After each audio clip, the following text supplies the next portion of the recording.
Hello everyone, welcome to परीक्षा IQ. परीक्षा IQ के इस वीडियो में आप देख रहे हैं आरआरबी एएलपी टेक्नीशियन का 2018 का रीजनिंग के प्रीवियस ईयर क्वेश्चन के सॉल्यूशन।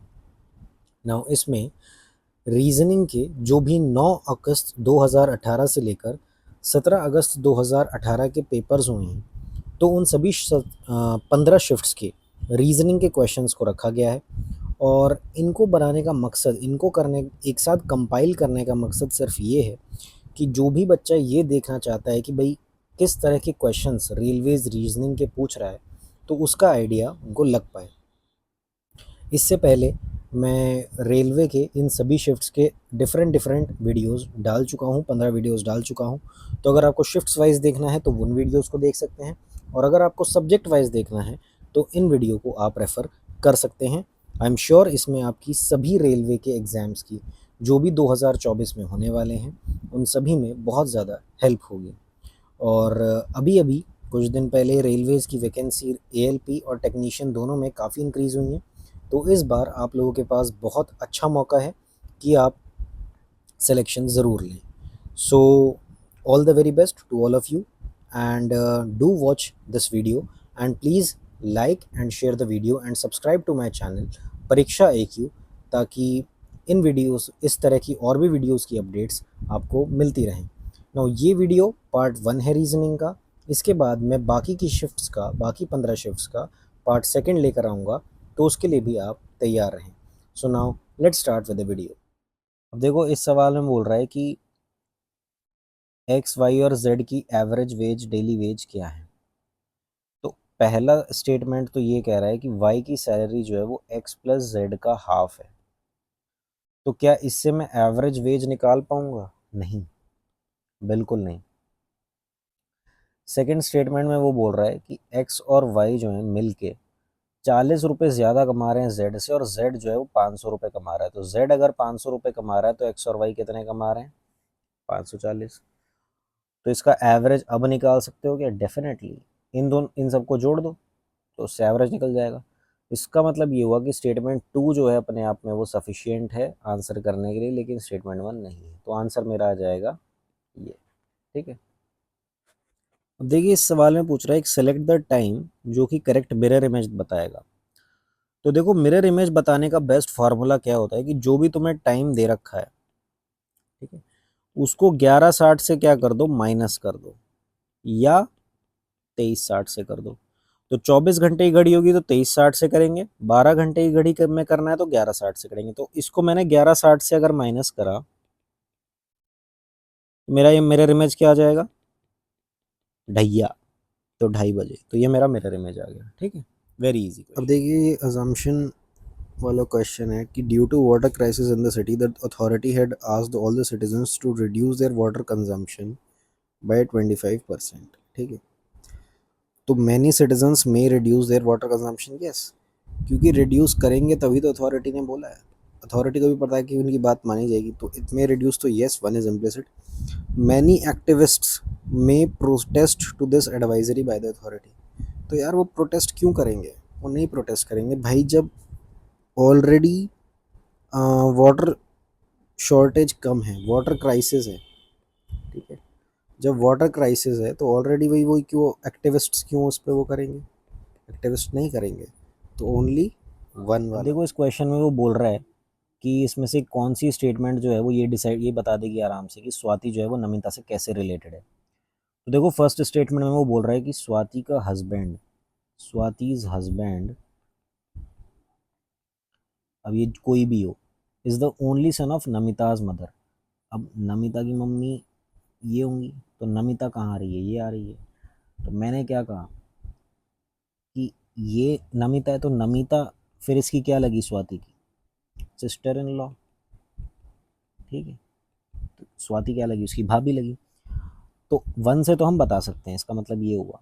अब देखो, स्वाति का भाई, सेकंड स्टेटमेंट कह रहा है कि स्वाति का भाई और नमिता का हस्बैंड, ये दोनों कज़न्स हैं। तो अगर ये दोनों यार आपस में कज़न है, तो ये भी इसको जानेगी, क्योंकि ये इसकी बहन है, तो ये इसकी भी कज़न हुई। तो जब ये इसकी कज़न हुई, तो जब ये भी फिर आपस में इनका रिलेशन बैठ जाएगा। तो हम सेकंड से भी बता सकते हैं, हम फर्स्ट से भी बता सकते हैं। तो either one or two are sufficient to answer the question. ठीक है, अब देखिए इसमें वो ये मेरी प्रॉब्लम फिगर है और इसका सॉल्यूशन इनमें से कोई है। तो मुझे इसकी मिरर इमेज बतानी है। तो मिरर इमेज लेफ्ट में नहीं डाउनवर्ड्स बतानी है। तो ये मिरर अगर मेरा हो गया तो अब देखो अगर मुझे मिरर बतानी है तो ऊपर वाला हिस्सा जो है वो भरा हुआ होना चाहिए। तो ये तो यहीं से कैंसिल हो गया।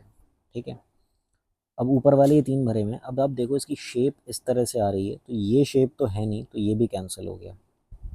अब मेरे पास ये है या ये है। अब आप यहाँ देखो जिस तरह से यहाँ पर छोटा सा गड्ढा ये बना हुआ है, इसी तरह से यहाँ पर ये गड्ढा इधर बना हुआ है। तो आंसर मेरा क्या रहेगा, इसका बी आ जाएगा। तो बी इज़ माई आंसर। ठीक, देखो इस सवाल में ये पूछ रहा है कि इसमें से कौन सी स्टेटमेंट सफिशिएंट है ये बात बताने के लिए कि एक्स वाई जेड यू और वी जो हैं वो नेचुरल नंबर्स हैं, सॉरी इवन नंबर्स हैं।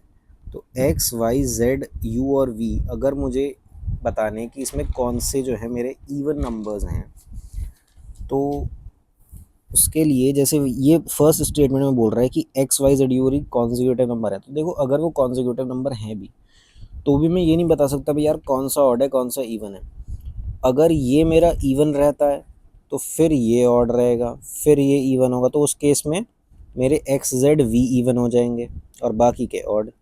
लेकिन मान लो अगर एक्स ऑड रहता है, ठीक है, तो हम खाली फर्स्ट स्टेटमेंट से नहीं बता सकते, खाली सेकंड स्टेटमेंट से भी नहीं बता सकते।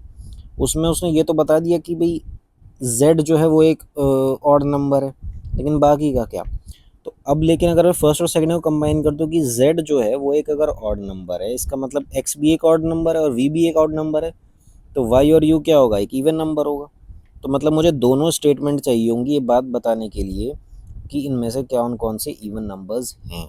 ठीक है, तो ये सही। अब देखो ये काफ़ी आसान सवाल है। आसान सवाल बोल रहा है 1 2 3 इंटू 3 5 6 अगर ये है तो अब वो डेसिमल प्लेसेस देख लो इसकी कितनी है कि ये कितना होगा। तो 2 3 2 5, तो 5 से पहले में तो 1 2 3 4 5 0.43788। तो ये आंसर हो जाएगा। Very simple, very simple. अब देखो इस क्वेश्चन में उन्होंने फिगर दी हुई है और पूछा है कि लास्ट में क्या आना चाहिए। तो अगर इसको गौर से देखो तो एक दो चीज़ें इसमें जो चेंज होती हुई मुझे दिख रही हैं, वो एक तो इसके हैंड्स की पोजीशन है। जैसे सबसे पहले इसकी हैंड की पोजीशन ये हुई, उसके बाद इसकी हैंड की पोजीशन ये हो गई, फिर हैंड की पोजीशन ये हो गई। ठीक है, तो अब अगर मैं लास्ट वाले में देखूं जो मुझे निकालना है कि सबसे पहले तो ऐसी पोजीशन थी फिर ऐसी पोजीशन थी, तो अब मेरी पोजीशन ऐसी होनी चाहिए। तो ये वाली हैंड की पोजीशन मेरी कहाँ है, या तो बी होगा या सी होगा। ठीक है, अब देखो इसका फेस दिखा रखा है। फेस सबसे पहले क्या था, ट्राइंगल था, सर्कल था, रेक्टेंगल था, तीनों बार चेंज हो रहा है। फिर क्या हुआ, सर्कल हुआ, ट्राइंगल हुआ, रेक्टेंगल हुआ। उसके बाद सर्कल ट्राइंगल, तो अब क्या आना चाहिए, तो अब रेक्टेंगल आना चाहिए, है ना। यहाँ पर रेक्टेंगल होना चाहिए, तो मैं रेक्टेंगल वाला फेस ढूंढूंगा। तो ये सर्कल वाला ये कट जाएगा, ये रेक्टेंगल वाला है बी, तो मेरा आंसर क्या आ जाएगा, बी।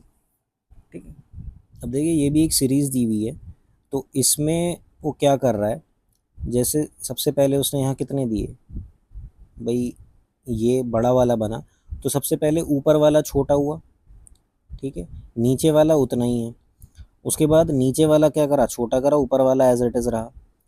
अब ऊपर वाला छोटा करा, नीचे वाला एज इट इज़ रहा। अब नीचे वाला छोटा होगा और ऊपर वाला एज इट इज़ रहेगा। तो ऊपर वाला एज इट इज़ कहाँ है, ये, और नीचे वाला कहाँ छोटा हुआ, यहाँ। तो इसमें हो रहा है ऐसा, सी में हो रहा है ऐसा। तो सी मेरा क्या आ जाएगा, आंसर आ जाएगा। ठीक है, अब देखिए इस सवाल में बोल रहा है कि आपको अजम्पशन बताना है इस आर्ग्यूमेंट से कि all girls love reading novels. ठीक है, सब लड़कियों को मतलब नॉवेल्स पढ़ने पसंद है।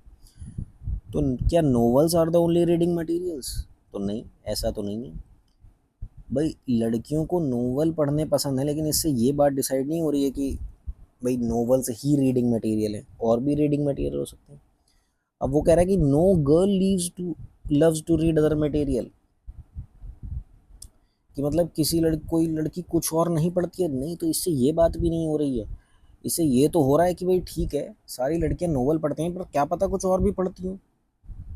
ठीक है, तो ये भी आप इम्प्लिसिट नहीं कह सकते ना, ये आप इम्प्लिसिट कह सकते। तो नाइदर वन नॉट। देखिए ये भी रीजनिंग का सवाल, इसमें इन्होंने क्या करा, सबसे पहले एक क्रॉस कम किया, उसके बाद एक प्लस का साइन कम किया। तो अब क्या होगा, अब एक डॉट ही कम होगी यार।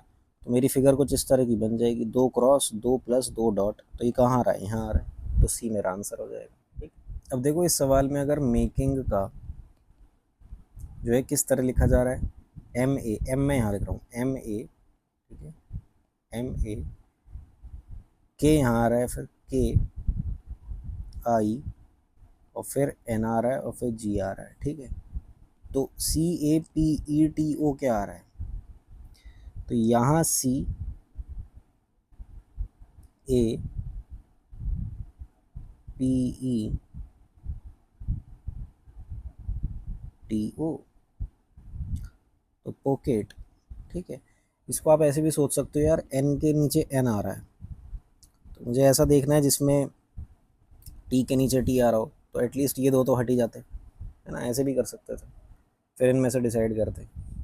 अब देखो इस सवाल में बोल रहा है कि ये इक्वेशन में LHS RHS जो है वो बराबर होगा जब हम इंटरचेंज करेंगे कौन से नंबर को, ऑन द सेम साइड। अब ये इंपॉर्टेंट है, on the same side. On the same side मतलब आपको इंटरचेंज करना है पर एक ही साइड करना है। जैसे 4 और 7 है, तो 4 और 7 RHS वाला करना है बस, ये वाला 4 मत कर देना 7 से, ये LHS वाले को।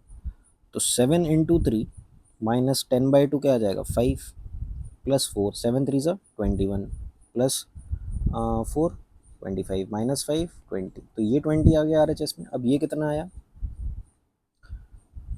5 प्लस 6 3 ज़ा 18 माइनस 2 16 प्लस 1 21, तो ये नहीं हो रहा। अब इसको देख लो, 5 और 2 को, 5 और 2 को हम खाली इधर करेंगे, इधर चेंज नहीं करेंगे, तो ये आ जाएगा 2 प्लस 18 माइनस 5/2। ठीक है, और इधर क्या आ जाएगा, 4 3 ज़ा 12 माइनस 5 प्लस 7 19 माइनस 5 कितना आ गया, 14 आ रहा है। अब ये कुछ पॉइंट में देगा, तो ये तो सही होगा ही नहीं, क्योंकि मेरे को होल नंबर चाहिए, तो ये वाला भी नहीं बैठेगा। अब 3 और 7 देखो, 3 और 7 को जब हम इंटरचेंज करेंगे, अब देखो यहाँ पर क्या आ रहा था, इस वाले का एक्चुअल में मेरे को फिर यहाँ तो पता चली गया था कि ये 21 था, तो इधर तो 21 आएगा। अब इधर क्या आएगा, यहाँ आ जाएगा 4 इंटू 7 माइनस 5 प्लस 3, तो 28 प्लस 31, 31 माइनस 5 कितना हो जाएगा, 26, तो ये भी नहीं आ रहा इक्वल, ये भी नहीं आएगा। अब 6 और 4 देखो, अब देखो इधर मेरा क्या आ रहा था, 14 आ रहा था, जब मैं कोई इंटरचेंज नहीं कर रहा, तो ये मेरा 14 आना चाहिए अगर मैं 6 और 4 करता हूँ तो 5 प्लस 3 इंटू 4 माइनस 6/2, तो ये 3 आ गया, 5 प्लस 12 माइनस 3, तो 9 और 5 क्या आ जाएगा, 14 आ जाएगा, तो 14 इज इक्वल टू 14, तो ये मेरा आंसर आ जाएगा। ठीक है, अब देखो इस सवाल में पूछ रहा है कि what will be the acute angle between the hour hand and minute hand at 4:37 PM। तो अब इसको कैसे निकालते हैं, देखो इसके लिए एक फॉर्मूला होता है h into 30 minus m into 11/2, where h denotes the hour and m denotes the minute. तो आवर कितना है 4 इंटू 30, मिनट कितना है 37 इंटू 11/2, तो ये हो जाएगा 120 माइनस ओके। अब ये जो है ये नेगेटिव में नहीं लेना होता, ये एक तरह से मॉड समझ लो, ये मॉड्यूलस हमने ले रखा है। ठीक है, तो ये कितना आ जाएगा, 83 अराउंड आ जाएगा, तो इसका आंसर क्या आ गया, 83.5। ठीक है, 83.5। देखो इसमें स्टेटमेंट दे रहा है कि people complain that bus tickets are not available during festival season. Conclusion में कह रहा है कि people should be advise not to travel during festival season. तो क्या ऐसा हो सकता है, क्या ये सही है कहना, यार लोग तो ट्रैवल करेंगे ही करेंगे, तो ये बात गलत है। सरकार ये थोड़ी कह सकती कि आप ट्रैवल मत करो, ट्रैवल तो करना पड़ेगा ही। हाँ, सरकार बस ला सकती है, ये बात सही है कि आप बसों का इंतजाम करिए, तो सेकंड वाला इम्प्लिसिट है। ठीक है, देखो इस सवाल में अगर एग्ज़ाम में पास हो गए तो सक्सेस मिलेगी, और मैचेस में क्या मिलती है, विक्ट्री मिलती है, विक्ट्री।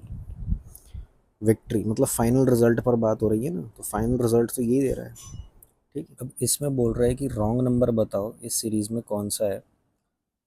तो यहाँ पर गैप देख लो यार, कि यहाँ 6 का गैप है, यहाँ 8 का गैप है। अब गैप जो है वो 2 2 से बढ़ रहा है, 6 के बाद 8 हुआ, तो 8 के बाद यहाँ पर 10 होना चाहिए था, तो ये 32 की जगह क्या आना चाहिए था, 30 आना चाहिए था। उसके बाद फिर यहाँ कितना होता, 12 होता, यहाँ 14 होता, यहाँ 16 होता, 2 2 से बढ़ रहा है गैप।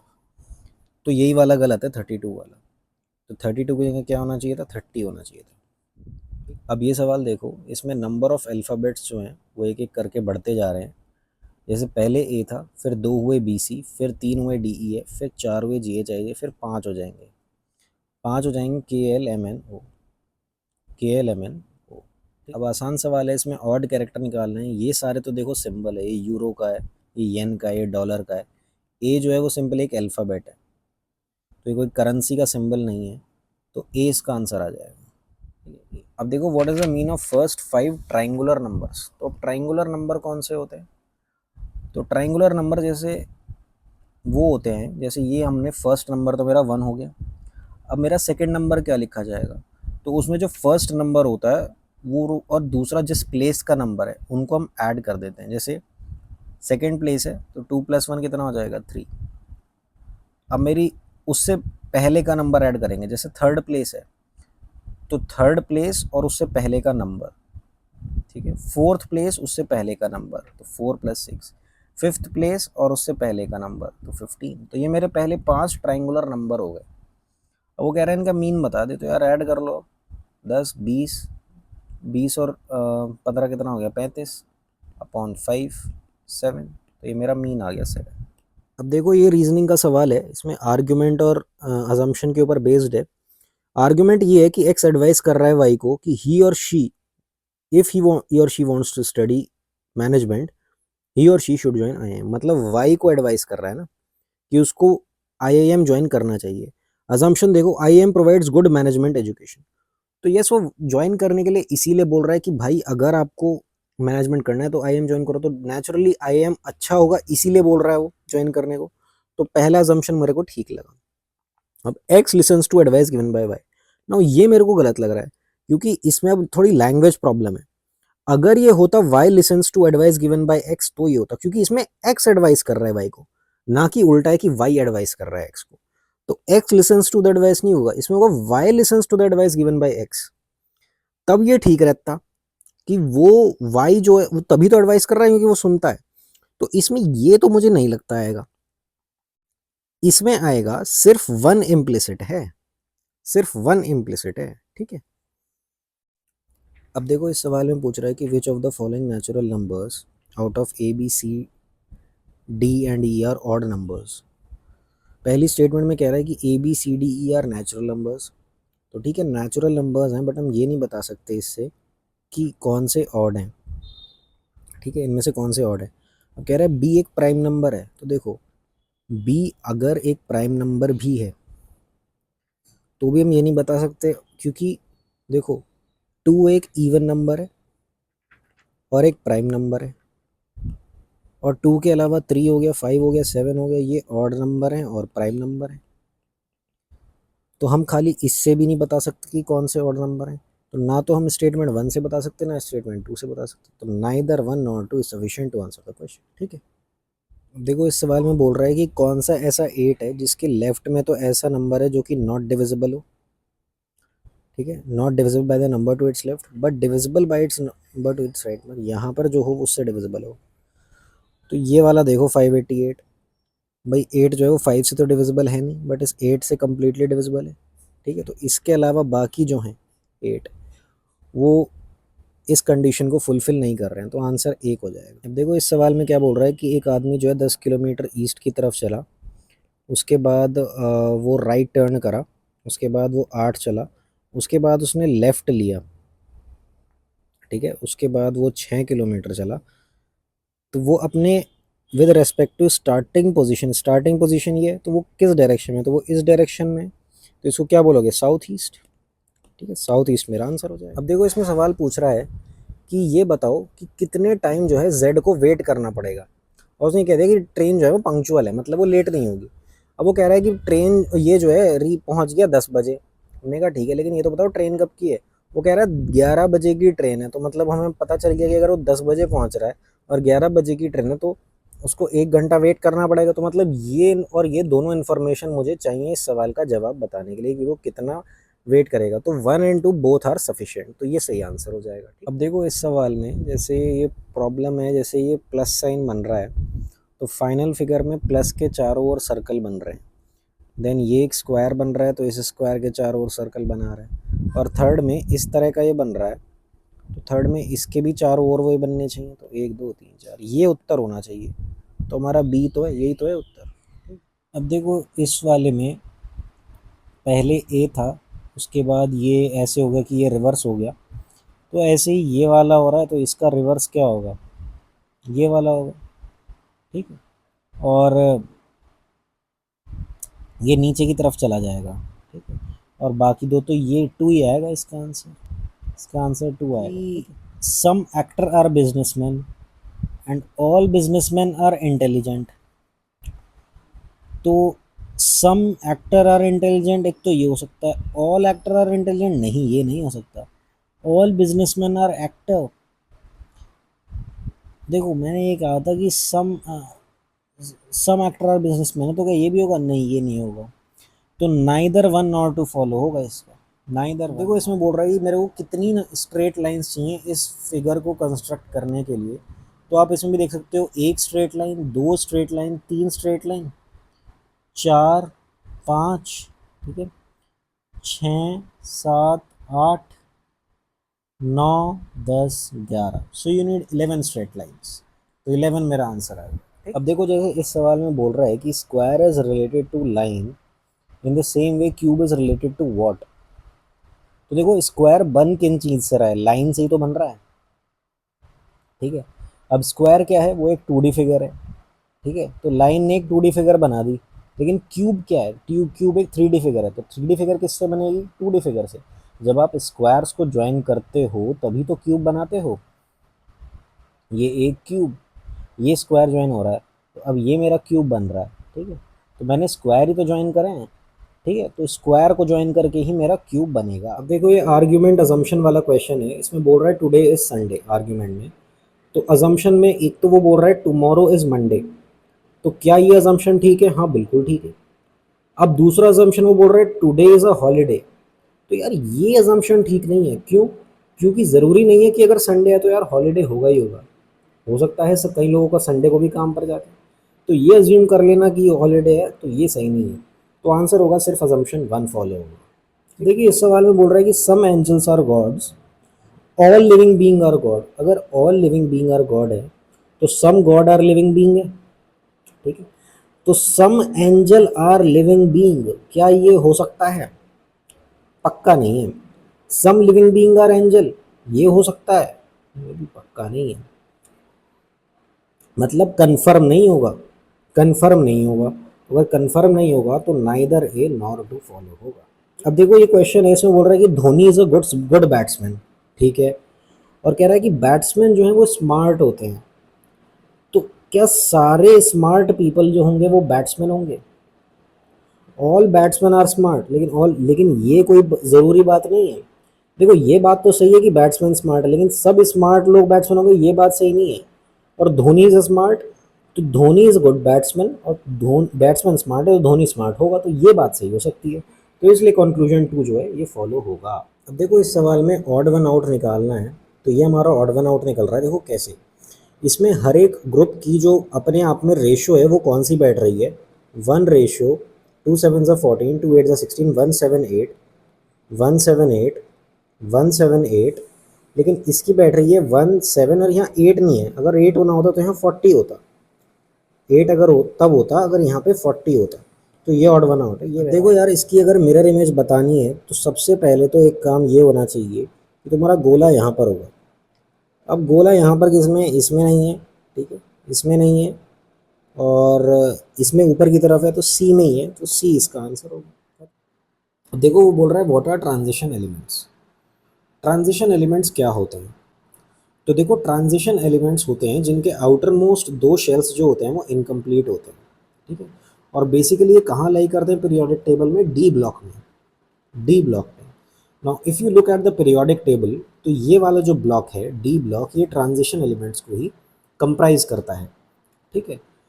नाउ एलिमेंट्स जो कि प्रॉपर्टीज़ मेटल्स और नॉन मेटल्स दोनों को कंप्राइज करता है उनको हम लोग बोलते हैं मेटलॉइड्स, ठीक है। और वो ऐसे एलिमेंट्स जिनके आउटर मोस्ट शेल में 8 इलेक्ट्रॉन्स होते हैं उनको हम लोग क्या बोलते हैं, noble gases, noble gases. For example xenon, krypton, argon, ठीक है, तो ये होते हैं। अब इस सवाल में देखो वो कह रहा है कि F scored an average of 50 marks in history language science, तो उसके साइंस में क्या स्कोर आया। तो पहले ऑप्शन में कह रहा है कि एवरेज स्कोर हिंदी और लैंग्वेज में जो है वो 25 है। तो क्या इससे मैं स्कोर इन साइंस बता सकता हूँ? हाँ बता सकता हूँ, बता सकते हो। कैसे? वो कह रहा है एवरेज जो है इन तीनों में है, तो इन तीनों का टोटल तुम्हें पता चल जाएगा, हिस्ट्री लैंग्वेज और साइंस का कितना आ रहा है, 5 3 15, 150, ठीक है। अब मतलब T H plus T L plus T S, ये 150 है। और हिस्ट्री और लैंग्वेज का एवरेज अगर पता है तो हिस्ट्री और लैंग्वेज का टोटल भी तुम्हें पता है 50 होगा। तो टोटल इन तुम्हें साइंस बता सकते हो कि 100 होगा। तो टोटल मार्क्स इन साइंस पता चल गए। अब वो कह रहा है कि ये अगला ऑप्शन है कि उसके 30 मार्क्स हैं लैंग्वेज में। यार देखो, अगर उस तुम्हें लैंग्वेज का स्कोर पता भी है तो तुम उससे खाली साइंस का स्कोर नहीं बता सकते, तुम्हें हिस्ट्री का स्कोर पता होना ही होना चाहिए। तो इसका आंसर होगा कि भाई हम ऑप्शन 1 से तो बता सकते हैं लेकिन ऑप्शन 2 से नहीं बता सकते, ठीक है। अब इस सवाल में देख लो क्या हो रहा है, एल एम एन जे के एल एच आई जे, तो यहाँ पर क्या आएगा, तो यहाँ एफ ही आएगा, तभी एफ जी एच होगा, तो एफ आंसर आ जाएगा। अब वो कह रहा है इसके लिए मेन मोस्ट सूटेबल डायग्राम कौन सा है, तो इंडिया यहाँ आ जाएगा और इसकी दो स्टेट्स हैं महाराष्ट्र और केरला, ये दोनों यहाँ आ जाएंगे, तो इसका आंसर आ जाएगा 2। देखो हमसे पूछ रहा है some eagles are kite, some kite, all kites are birds, तो इससे क्या आ जाएगा कि सम ईगल आर बर्ड, ये तो आ जाएगा। सम बर्ड आर ईगल ये नहीं होगा, सम बर्ड आर ईगल ये नहीं होगा, सम ईगल आर बर्ड ये हो जाएगा। तो ओनली कंक्लूजन टू फॉलोज। अब देखो इस सवाल में पूछ रहा है कि what is the colour of the granite in the kitchen, कि किचन में ग्रेनाइट का कलर क्या है। तो कलर ऑफ द ग्रेनाइट वही है जो वॉल का कलर है, लेकिन हम ये इस स्टेटमेंट से हमें कलर तो नहीं पता चला, हमें वॉल का भी कलर कहाँ पता है। अब वो कह रहा है the colour of the granite is very bright. अबे तो ब्राइट है तो कलर तो नहीं पता, तो neither one nor two is sufficient to answer the question, ठीक है। तो ये अब देखिए बोल रहा है कि इसमें जो है अगर हम डिक्शनरी में अरेंज करेंगे तो लास्ट वर्ड कौन सा होगा। तो आप ये देखो A B C D E M A B E M A B E, ये तो वही रहेंगे, ठीक है। E F G H I जे के एल, तो एम ए, फिर एम ए बी एल आ जाएगा, लास्ट में आएगा M A B U, U वाला आएगा, तो सबसे लास्ट वाला तो यही होगा। बस इतना ही देख के मार्क कर। अब देखो ये सवाल कोडिंग डिकोडिंग का है, इसमें बोल रहा है कि if wasp stings hard is coded as at the rate percentile percent Z, और हार्ड टू डील जो है उसको Z65 से डील करा है। आपको वो कह रहा है मुझे हार्ड का कोड बताओ। देखो वास्प स्टिंग हार्ड ये है और हार्ड टू डील ये है, तो इनमें हार्ड जो है वो कॉमन है, तो हार्ड कॉमन यहाँ से निकाल लिया। अब इनके कोड में देखो कॉमन क्या है, तो कोड में कॉमन यही तो है जेड, जेड दोनों एक कोड में कॉमन है, तो बस हम जेड जो है वो उसका आंसर मार देंगे, जेड, ठीक है। All rivers are holy, all gods are holy, ये सिलॉग्स का क्वेश्चन है। अब इसमें देखो सभी रिवर्स जो हैं वो होली हैं और सारे गॉड्स जो हैं वो होली हैं, तो गॉड्स यहाँ भी आ सकते हैं, ठीक है, और गॉड्स यहाँ भी आ सकते हैं, ऑल गॉड्स आर होली। तो क्या ऑल रिवर्स आर गॉड्स हैं? ऑल रिवर्स आर गॉड्स, देखिए ज़रूरी नहीं है, क्योंकि सम रिवर्स आर गॉड्स भी हो सकते हैं, तो पॉसिबिलिटी है बट ज़रूरी नहीं है। ऑल गॉड आर रिवर, क्या ऑल गॉड आर रिवर होंगे? तो ये भी ज़रूरी नहीं है कि सम गॉड भी हो सकते हैं, तो ये भी पॉसिबिलिटी है। तो दोनों की अगर पॉसिबिलिटी तो है लेकिन ये कंफर्म नहीं है, कंफर्म नहीं है, तो अगर कंफर्म नहीं है तो neither one nor two answer आ जाएगा, ठीक है। अब देखो इस सवाल में बोल रहा है कि कौन सी फिगर जो है वो बनेगी, तो यार यही वाली फिगर बनेगी जो यहाँ बन रही है, इसको यहाँ से जोड़ दो, ठीक है, ये जोड़ा हुआ है तो इसको ऐसे जोड़ दो। ये इस तरह की फिगर कहाँ पर बन रही है, डी में बन रही है भाई, ये नहीं बन रही, ये नहीं बन रही, और इसमें इस तरफ है, उस तरफ होना चाहिए था, तो ये भी नहीं है, तो डी है, तो डी आंसर। अब देखो इसमें बोल रहा है कि सेलेक्ट द मिसिंग फिगर, तो इसमें ये दे रखा है एप्पल और उससे उसका जूस बन गया, एप्पल जूस बन गया, मतलब ये रॉ मटेरियल दिखा दिया। तो अब तुम्हारी ऊन है तो इसका रॉ मटेरियल क्या होगा, ठीक है, तो शीप होगा यार, शीप ही होगा, इससे तो ऊन बनेगी नहीं, इससे भी नहीं बनेगी, ये कैटरपिलर स्नेल दिखा दिया, इससे भी नहीं बनेगी, तो इससे बनेगी, शीप से। अब देखिए इस सवाल में बोल रहा है कि 1/3 ऑफ पूजाज एज 3 years अगो, तो ठीक है, plus half of our age 2 years from now, ठीक है। अब ये जो है ये 20 साल है, तो अब वो कितने साल की है, अब वो कितने साल की, तो या तो इसे इस तरह इक्वेशन से कर लो कि भाई मैं दोनों तरफ किससे मल्टीप्लाई कर दूंगा, इधर 2 से कर लो और इधर 3 से कर लो, कितना हो जाएगा 3p + 2p 5p, और -6 -6 + 6 ये 0 हो जाएगा, इज इक्वल टू 20 × 6, और ये हो जाएगा 4, तो p की वैल्यू क्या हो जाएगी 24। एक तरीका तो ये हो गया, या फिर इसको ऑप्शंस के थ्रू कर लो कि यार 1/3 ऑफ पूजा अभी कितनी है, तो 3 साल पहले कितनी होती 20/3, 2 years फ्रॉम नाउ ये होती 25/2, है ना।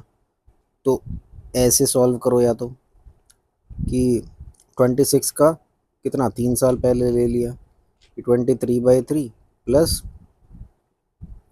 28/2, बट ये थोड़ा लंबा पड़ जाएगा यार, आप इसी मेथड से करो, ये बेस्ट रहेगा। अब ये सवाल देख लो, इसमें मिसिंग नंबर का ये एक सवाल है, ये सीरीज़ दे रखी है, तो इसमें हम किस नंबर से इसको मल्टीप्लाई हमें करना चाहिए, ठीक है। जैसे मैं 1 को अगर 2 से मल्टीप्लाई करूँ तो मेरा 2 आ जाएगा, और 2 को मैं किससे मल्टीप्लाई करूँ 3 से मल्टीप्लाई करूँ, है ना। तो मैं 6 को उसके अगले से करूँगा, भाई यहाँ पर 3 से हुआ तो यहाँ पर 4 से होगा, तो कितना आ जाएगा 24, और 24 को मैं किससे मल्टीप्लाई करूँगा 5 से, तो मेरा कितना आ जाएगा 120, और 120 को मैं किससे मल्टीप्लाई करूँगा 6 से, तो मेरा क्या आ जाएगा 720। तो इसलिए मेरा आंसर सेटिस्फाई कर रहा है, तो मेरा आंसर क्या आ गया 24 आ गया, ठीक है। अब देखो एक स्टेटमेंट कंक्लूजन का क्वेश्चन है, उसमें स्टेटमेंट दे दी है कि वेट जो है वो भी एक फोर्स ही है, वेट। अब इसमें अपना दिमाग नहीं लगाना है, कंक्लूजन में देखो क्या बोल रहा है कि यूनिट ऑफ वेट भी न्यूटन है, तो देखो वेट की यूनिट न्यूटन है और फोर्स की यूनिट क्या होती है न्यूटन। तो हाँ, अगर आप ये कह रहे हो कि वेट की यूनिट न्यूटन है, तो मैं ये बात कह सकता हूँ कि वेट जो है वो भी क्या है, वो एक फोर्स ही है, क्योंकि फोर्स की यूनिट भी न्यूटन रहती है। सेकंड स्टेट कंक्लूजन बोल रहा है कि unit of weight is kilogram. तो देखो वेट की यूनिट अगर किलोग्राम होती है तो उससे ये साबित कुछ नहीं होता कि फोर्स जो है वेट जो है वो फोर्स होगा, क्योंकि फोर्स की यूनिट तो न्यूटन है। तो सेकंड स्टेटमेंट जो है वो इसको सेटिस्फाई नहीं कर रही है, लेकिन हाँ फर्स्ट स्टेटमेंट कर रही है, तो मेरी पहला कंक्लूजन जो होगा वो फॉलो होगा। अब देखो इसमें हमें ऑड वन आउट निकालना है, तो इसमें एक्चुअली हर अल्फ़ाबेट की हमें पोजीशन दे रखी है। जैसे 10 जो है वो जे की पोजीशन हो गई, W23 जो है वो W की पोजीशन हो गई, 13 जो है वो M की पोजीशन हो गई, लेकिन E की पोजीशन ये नहीं है, 20 नहीं, E की पोजीशन क्या है 5, तो यहाँ 5 होता तो सही होता, तो ऑड वन आउट क्या हो गया मेरा 3 हो। कह रहा है which of the following does not belong to the group, तो यार देखो सिंपल ही है, यही बिलोंग नहीं कर रहा, और क्यों नहीं कर रहा, देखो सब में हॉरिजॉन्टल लाइन है या वर्टिकल लाइन है, लेकिन इसी में क्या है स्लैंटिंग लाइन है, तो स्लैंटिंग लाइन की वजह से ही एफएजेड लाइन है इस तरह से, इस वजह से ये नहीं है, ठीक है, तो ए आंसर। देखो इसमें वो बोल रहा है कि count the number of triangles in the following figure, तो 6 ट्राइंगल्स तो यार ये हो गए छोटे वाले 1 2 3 4 5 6 में साफ साफ दिख रहा है 6 ट्राइंगल तो ये हो गए, ठीक है। और एक ये वाला हो गया ए ओ ई और सी ओ ई और बी ओ सी, 3 ट्राइंगल ये हो गए। और कौन से हो गए, एक ट्राइंगल ये हो गया सी एफ ई, ठीक है, और ई बी सी, ठीक है, और ए बी ई और ए एफ सी, तो 4 ये हो गए, 3 ये हो गए, 4 ये हो गए। नाउ और कौन कौन से, एक हो गया ए डी ई और एक हो गया ए डी सी, 2 ये हो गए, और एक हो गया बड़ा वाला ट्राइंगल कौन सा ए सी ई। तो अब काउंट कर लो कितने हो गए, 6 + 3 + 4 + 2 + 1, 16 ट्राइंगल्स हो गए, ठीक है। तो आंसर आ गया कितना 16। अब देखो इस सवाल में वो बोल रहा है कि इसकी मिरर इमेज बताओ यार कैसे होगी, तो मिरर इमेज के लिए यार देखो ये तो हो नहीं पाएगा, क्योंकि एस से स्टार्ट हो रहा है, जी पर फिनिश हो रहा है तो जी से स्टार्ट होगा, ठीक है। और जी भी कौन सा, स्ट्रेट वाला जी तो आएगा नहीं, उल्टा जी आएगा, तो इन दोनों में से आंसर। अब एन की मिरर इमेज सेम रहती है, ओ की मिरर इमेज सेम रहती है, सेम रहती है। अब आर देखो, आर इन्होंने तो वैसे ही बना दिया, बट आर जो है इसकी मिरर इमेज कैसे बनेगी, कुछ ऐसे बनेगी, ठीक है। तो ये मेरा आंसर हो जाएगा। अब देखो इस सवाल में वो बोल रहा है कि इस प्रॉब्लम फिगर की mirror image, sorry mirror image नहीं, वाटर इमेज बोल रहा है। जब मिरर इमेज बोलता है तब तो हम यहाँ लगाते हैं मिरर को, ठीक है। वाटर इमेज अगर बोल रहा है तो हम डाउनवर्ड्स लगाते हैं, यहाँ लगाते हैं। तो इसकी वाटर इमेज देखो कैसे बनेगी, तुम इस वाले पोर्शन पे फोकस करो बस।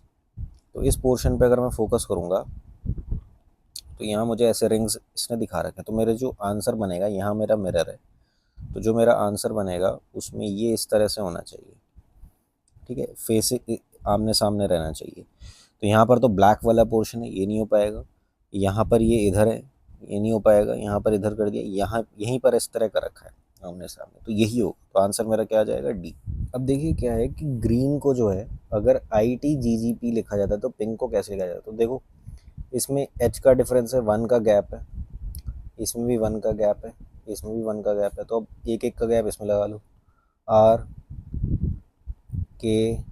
है ना, MOPLM, तो ये बैठेगा, तो RKPM हो जाएगा, ये आंसर आ जाएगा, ठीक। अब देखो इसमें आर्ग्यूमेंट और अजम्पशन का ये है कि आर्ग्यूमेंट में बोल रहा है अलेक्जेंडर द ग्रेट वॉज मॉर्टल।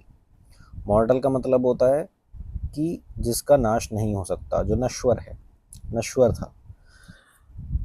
अब अजम्पशन में क्या कह रहा है कि Alexander the great was human, तो अगर वो ह्यूमन था, ठीक है, तो वो मॉर्टल तो होगा ही होगा, है ना। तो ये अजम्पशन हम कर सकते हैं, ठीक है, ये अज्यूम हम कर सकते हैं।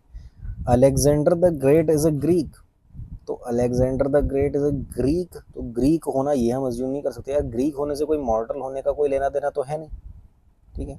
तो सिर्फ ऑप्शन 1 जो अजम्पशन 1 जो है वो सही है, ठीक। अब देखो इसमें वो आर्ग्यूमेंट और अजम्पशन का क्वेश्चन है। वो बोल रहा है कि due to IT recession many software engineers lost their job, ठीक है। तो इससे आप क्या अज्यूम करते हैं कि क्या IT सेक्टर जॉब्स सिक्योर नहीं है।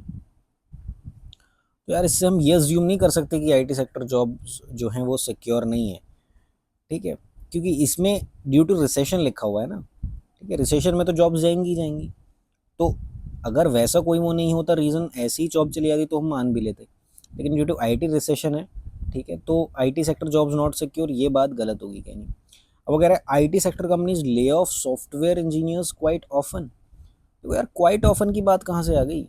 ये तो ये बोल रहा है कि सिर्फ अभी के लिए तो करा है रिसेशन के टाइम पर, क्वाइट ऑफन मतलब हमेशा थोड़ी होता रहता है, तो ये बात भी सही नहीं है। तो दोनों आर्ग्यूमेंट जो हैं वो सही नहीं है, अजम्पशन, सॉरी, दोनों अजम्पशन सही नहीं है, तो ये आंसर आ जाए। देखो इस सवाल में पूछ रहा है कि how many triangles are present in the below figure. तो इसमें अगर तुम्हें ट्राइंगल्स बताने हैं तो स्टार शेप्ड है ये, और स्टार शेप में कितने ट्राइंगल्स होते हैं, 10 ट्राइंगल्स होते हैं, ठीक है। अब कौन कौन से वो ट्राइंगल है तो नंबरिंग करके पता कर लेते हैं। ABCDEFGHIJ, ये मैंने नंबरिंग कर ली। 5 तो छोटे ट्राइंगल हो जाएंगे, ठीक है, ABJ, BDC और DFE और HFG और HIJ, ठीक है। अब बाकी बड़े वाले ट्राइंगल्स को ले लेते हैं। तो बड़े वाले ट्राइंगल्स कौन कौन से हैं, AHE, ठीक है, IFC और GJC और IBE एंड AGD। तो 5 ये छोटे हो गए, 5 बड़े हो गए, तो टोटल कितने ट्राइंगल हो गए, 10 ट्राइंगल। अब देखो बोल रहे हैं X walks 3 kilometre towards the west, ठीक है, और उसके बाद and then turns and 4 kilometre north travel करा। तो 4 किलोमीटर नॉर्थ यहाँ हो गया। The shortest distance between X, तो इन दोनों के बीच शॉर्टेस्ट डिस्टेंस करना है तो वो 5 होगा, राइट, 5 किलोमीटर, सिंपल क्वेश्चन, ठीक है। अब इस सवाल में देखो जैसे व्हील में क्या होता है, स्पोक्स होते हैं, फैन में क्या होंगे भाई, विंग्स ही तो होंगे, मोटर नहीं होगा भी, बहुत ज़्यादा क्वांटिटी वाले बोल रहे हैं ना। हवा नहीं होगी, हवा तो एज आउटपुट आ गया।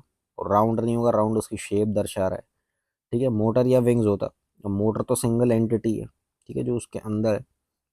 फैन हो गए, तो फैन में जो है विंग्स आएंगे।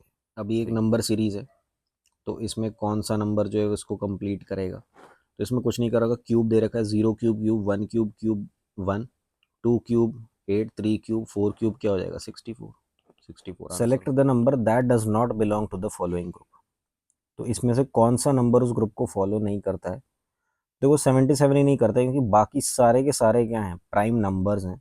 अब सिर्फ 77 नहीं है, ये 7 और 11 दोनों से डिवाइड हो रहा है, ठीक है, बाकी सारे किसी से नहीं हो रहे, तो 77 इज द ऑड नंबर। अब इसमें देख लो ये m कहाँ पर बन रहा है, तो यार मुझे तो कहाँ पर दिख रहा है, देखो ये m यहाँ पर दिख रहा है, कहीं यहाँ पर तो दिख नहीं रहा, यहाँ पर दिख रहा है, हाँ देखो यहाँ दिख रहा है, ये है ना, शायद ये हो। फिर भी एक बार देखेंगे, अब इसमें क्या दिख रहा है, देखो इसमें तुम्हें एक बार लगेगा ये है, लेकिन ये है नहीं। देखो यहाँ पर क्या हो रहा है, ये टूट रहा है, ये इस जगह टूट रहा है, कंबाइंड नहीं है, तो ये भी नहीं होगा। तो आंसर क्या आ जाएगा, बी। देखो इस सवाल में ये सीरीज बोल रहा है कि QOLH उसके बाद क्या आएगा, तो यहाँ पे P का गैप है, यहाँ पे 2MN का गैप है, IJK 3 का गैप है, तो यहाँ 4 का गैप होगा। तो 4 का गैप होगा, ये 8 पे होता है, तो यहाँ मतलब मेरे को 3 वाला होना चाहिए, तभी 4 का गैप आएगा, राइट। तो यहाँ पर मतलब क्या आ जाएगा, सी आ जाएगा। अब देखो कह रहा है कि 13 साल पहले Ram was twice as old as Sunny. तो 13 साल पहले राम जो था वो दुगना था, किससे, सनी से। तो इसे कैलकुलेट कर लो, R-2s की वैल्यू क्या हो जाएगी, -26 + 13, और 2s - R कितना हो जाएगा तुम्हारा, 13। नेक्स्ट क्या बोल रहा है, 3 ईयर्स फ्रॉम नाउ, अब से 3 ईयर्स बाद सन्नी की एज जो होगी वो 3/5 होगी राम की एज की। 3/5 है ना, 3/5, हाँ, 3/5 ऑफ राम एज। तो मतलब 5s + 15 = 3R + 9। तो 5s - 3R की वैल्यू क्या आएगी, -6, या फिर कह लो 3R -5s की वैल्यू क्या आ जाएगी, 6 आ जाएगी, ठीक है। अब राम की करंट एज पूछ रहा है क्या, तो यार एक काम करो, इसको 3 से मल्टीप्लाई कर दो पहले, तो जाएगा 6s - 3R 39, और ये हो जाएगा 5s माइनस का प्लस का 3R = 6। इन्हें दोनों को जोड़ दो, कितना आ जाएगा, एस की वैल्यू कितनी आ जाएगी, 45। तो एस की एज मतलब सन्नी की एज अगर 45 साल है, तो राम की एज कितनी हो जाएगी, तो इस इक्वेशन में रख दो, है ना। 270 - 3R = 39, यहाँ से क्या चलेगा, 39 माइनस कर दो, कितना आ गया, 231 बराबर 3R। तो R की वैल्यू क्या हो जाएगी, 77। तो राम की एज क्या आ गई, 77 ईयर्स। अब इसमें ऑड वन आउट बताना है, तो यार साफ दिख रहा है 3 है, बाकी सब क्या है आपस में, parallel line parallel line parallel line, सिर्फ यही है जिसमें पैरेलल नहीं है, तो 3 आंसर आ जाएगा। अब कह रहा है कि एक आर्ग्यूमेंट है, इसमें वार्निंग लिखी हुई है, consumption of alcohol is injurious to health, और अज्यूम ये कर रहे हैं कि वार्निंग रिक्वायर्ड नहीं है। तो अगर रिक्वायर्ड नहीं होती तो लिखी क्यों जाती, तो रिक्वायर्ड तो है, तो ये तो गलत हो गया। Non alcoholic people are healthy, तो देखो नॉन एल्कोहलिक पीपल हेल्दी हों, ये बात उतना ज़रूरी नहीं है कि नॉन अल्कोहलिक हेल्दी, उन्हें हो सकता है भाई कोई और बीमारी हो, लेकिन हाँ ये हो सकता है कि इनसे ठीक रहेंगे, एल्कोहलिक पीपल जो हैं वो हेल्दी नहीं रहेंगे, ठीक है, कोई और बीमारी भी तो हो सकती है, ठीक है, तो ये भी गलत हो गया। तो नाइदर वन नॉर टू आ जाएगा, नाइदर वन नॉर टू सही आएगा। अब देखो वो कह रहा है कि in the Venn diagram which letter represents all those who play kabaddi as well as football. तो कबड्डी का ये है और फुटबॉल का ये, तो इनको कौन रिप्रेजेंट कर रहा है, क्यों रिप्रेजेंट कर रहा है, all the 3 games, all the 3 game, kabaddi cricket football को कौन रिप्रेजेंट कर रहा है, एस। तो S + Q मेरा आंसर आ जाएगा। अब देखो इस सवाल में बोल रहा है कि भाई ये फिगर जो है वो कौन सी फिगर्स में एम्बेडेड है, तो तुम्हें देखो यहाँ दिख जाएगा, यहाँ पर ये है क्या, ये देखो शायद ये नहीं, ये इसमें नहीं है, ये उल्टा बन रहा है ना, देन इसमें भी नहीं है। अब देखो सी में कैसे एम्बेडेड है, ये देखो, ये रहा, है ना, तो सी में एम्बेडेड है। अब देखो बोल रहा है student sitting in a row in which X position of X is 17th from the left and that Y is 14th from the right. If the change interchange their position, X position becomes 7th from the left. तो अगर देखो interchange करेंगे तो इसमें ये हो जाएगा कि यार एक्स की पोजीशन जो है राइट से तुम्हें पता चल जाएगी। एक्स की पोजीशन राइट से कितनी है, यहाँ से कितनी है, तो 14th है, मतलब यहाँ 13 स्टूडेंट्स हैं। और एक्स की पोजीशन जो है वो 7th बन गई लेफ्ट से, मतलब यहाँ कितने हैं, 6 हैं। तो टोटल कितने बच्चे हो जाएंगे भाई, 13 यहाँ हो गए, 6 हो गए 19, और एक ये हो गया 20, तो 20 टोटल हो जाएंगे। बात ये है कि जब इन्होंने अपनी पोजीशन इंटरचेंज करी होगी, आपको इस पर ध्यान देना है। तो ये जो y था ये मेरा क्या बन गया, x बन गया। और इसके लिए वो क्या कह रहा है कि वो राइट से कितना है। तो जब हमें ये पता चल गया कि वो राइट से कितना है और मुझे दे रखा है कि वो लेफ्ट से कितना है, तो मैं उसी से निकाल लूंगा कि टोटल नंबर ऑफ स्टूडेंट्स कितने हैं। ठीक है। A man looks at a portrait and says she is my father in law's only granddaughter, मतलब मेरे ससुर की जो है पोती है, मतलब उसकी क्या हुई, बेटी हुई, बेटी हुई। तो गर्ल जो है वो क्या है, वो डॉटर है। अब देखो इसमें बोल रहा है कि ये फिगर जो है वो कौन से में एम्बेडेड है, तो यार देख लो कौन से में एम्बेडेड है। इसमें है, इसमें यहाँ पे ऐसा बना हुआ होता तो होती है एम्बेडेड, है ना, ऐसा है नहीं तो ये नहीं है। और यहाँ पर देखो इस तरह से है ये दोनों मिले हुए हैं आपस में, ठीक है, तो ये भी नहीं है, तो बी आ जाएगा आंसर। अब देखो बोल रहा है कि इसमें कितनी स्टेटमेंट्स है, हम कौन कौन सी स्टेटमेंट्स हम डिसाइड कर सकते हैं कि वो सफिशिएंट है इस क्वेश्चन को आंसर करने के लिए। एक्स की रैंक क्या है from the top of the students of class 50 students, मतलब 50 स्टूडेंट हैं। तो वाई की रैंक जो है वो एक्स से 4 रैंक्स बिलो है। ओके, तो मतलब मुझे वाई की and 30th from the bottom, तो अगर वाई जो है वो 30th है बॉटम से, ठीक है, तो एक्स जो होगा भाई 4 रैंक बिलो है, मतलब 3 बच्चे और हैं, तो एक्स मेरा यहाँ स्टैंड कर रहा है। तो अगर ये 30 है तो ये क्या हो जाएगा, फ्रॉम द बॉटम 34, तो ये 34 हो गया। और मुझे ये भी पता है कि टोटल स्टूडेंट्स कितने हैं, 50। तो मैं क्या ऊपर से रैंक नहीं बता सकता, मैं बिल्कुल बता सकता हूँ। तो 1 तो सफिशिएंट है। अब सेकंड पे आते हैं कि z की रैंक जो है वो 2 ranks above that of x है and 32nd from the bottom. तो ये अगेन उसी तरीके से हो गया। यार जब तुम्हें z की रैंक पता है कि 32nd है, ठीक है, और वो x से क्या है, 2 रैंक ऊपर है, ठीक है, तो x की रैंक कितनी हो जाएगी, 30th पे आएगा। तो अगर जो है टोटल स्टूडेंट्स इतने हैं तो फिर यहाँ से क्या तुम निकाल नहीं सकते, बिल्कुल निकाल सकते हो टॉप की रैंक। तो दोनों जो हैं आइदर 1 और 2 दोनों सफिशिएंट हैं इस क्वेश्चन को आंसर करने। अब देखो क्या बोल रहा है, city U is 9 kilometre towards east of city V. ठीक है, वी सिटी है, इसके 9 किलोमीटर ईस्ट में जो है सिटी यू है। डब्ल्यू जो है 5 kilometre towards south of city U, तो यहाँ डब्ल्यू आ गया। City X is 3 kilometre toward west of W, है ना, तो ये एक्स हो गया 3 kilometre. City Y is 5 kilometre north of city X, तो ये सिटी वाई यहाँ आ जाएगा, है ना, सिटी वाई, क्योंकि 5 जो है नॉर्थ में एक्स के। City Z is 7 kilometre south of city X, तो साउथ ऑफ सिटी एक्स ये हो जाएगा, है ना, और सिटी जेड है 7 किलोमीटर साउथ में, तो ऐसा आ जाएगा। तो कौन सी 3 शहर स्ट्रेट लाइन में, तो यही 3 है, Y Z X, X Z Y, है ना, तो ये आएगा आंसर। ठीक है, डी। देखो इस सवाल में जो है मिसिंग नंबर फाइंड आउट करना है, तो देख लो साफ दिख रहा है 4 4 का गैप है भाई, ठीक है, तो 20 के बाद 4 का गैप, क्या दे देगा 24।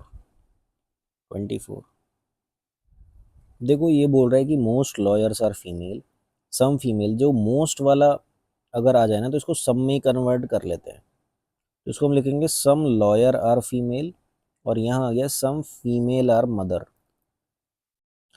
तो क्या ये बात सही है कि सम mother are female?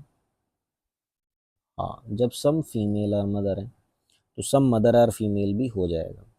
Some lawyer are mother, some lawyer are mother देखो हो सकता है लेकिन पक्का नहीं है, पॉसिबिलिटी है बट पक्का नहीं है। अगर वो बोलता है सम फीमेल आर लॉयर तो वो हो जाता, लेकिन लॉयर का मदर के साथ ये पक्का नहीं है, तो खाली कंक्लूजन वन फॉलो करेगा, ओनली कंक्लूजन। देखो बोल रहा है what is the minimum number of straight lines required to construct the following figure.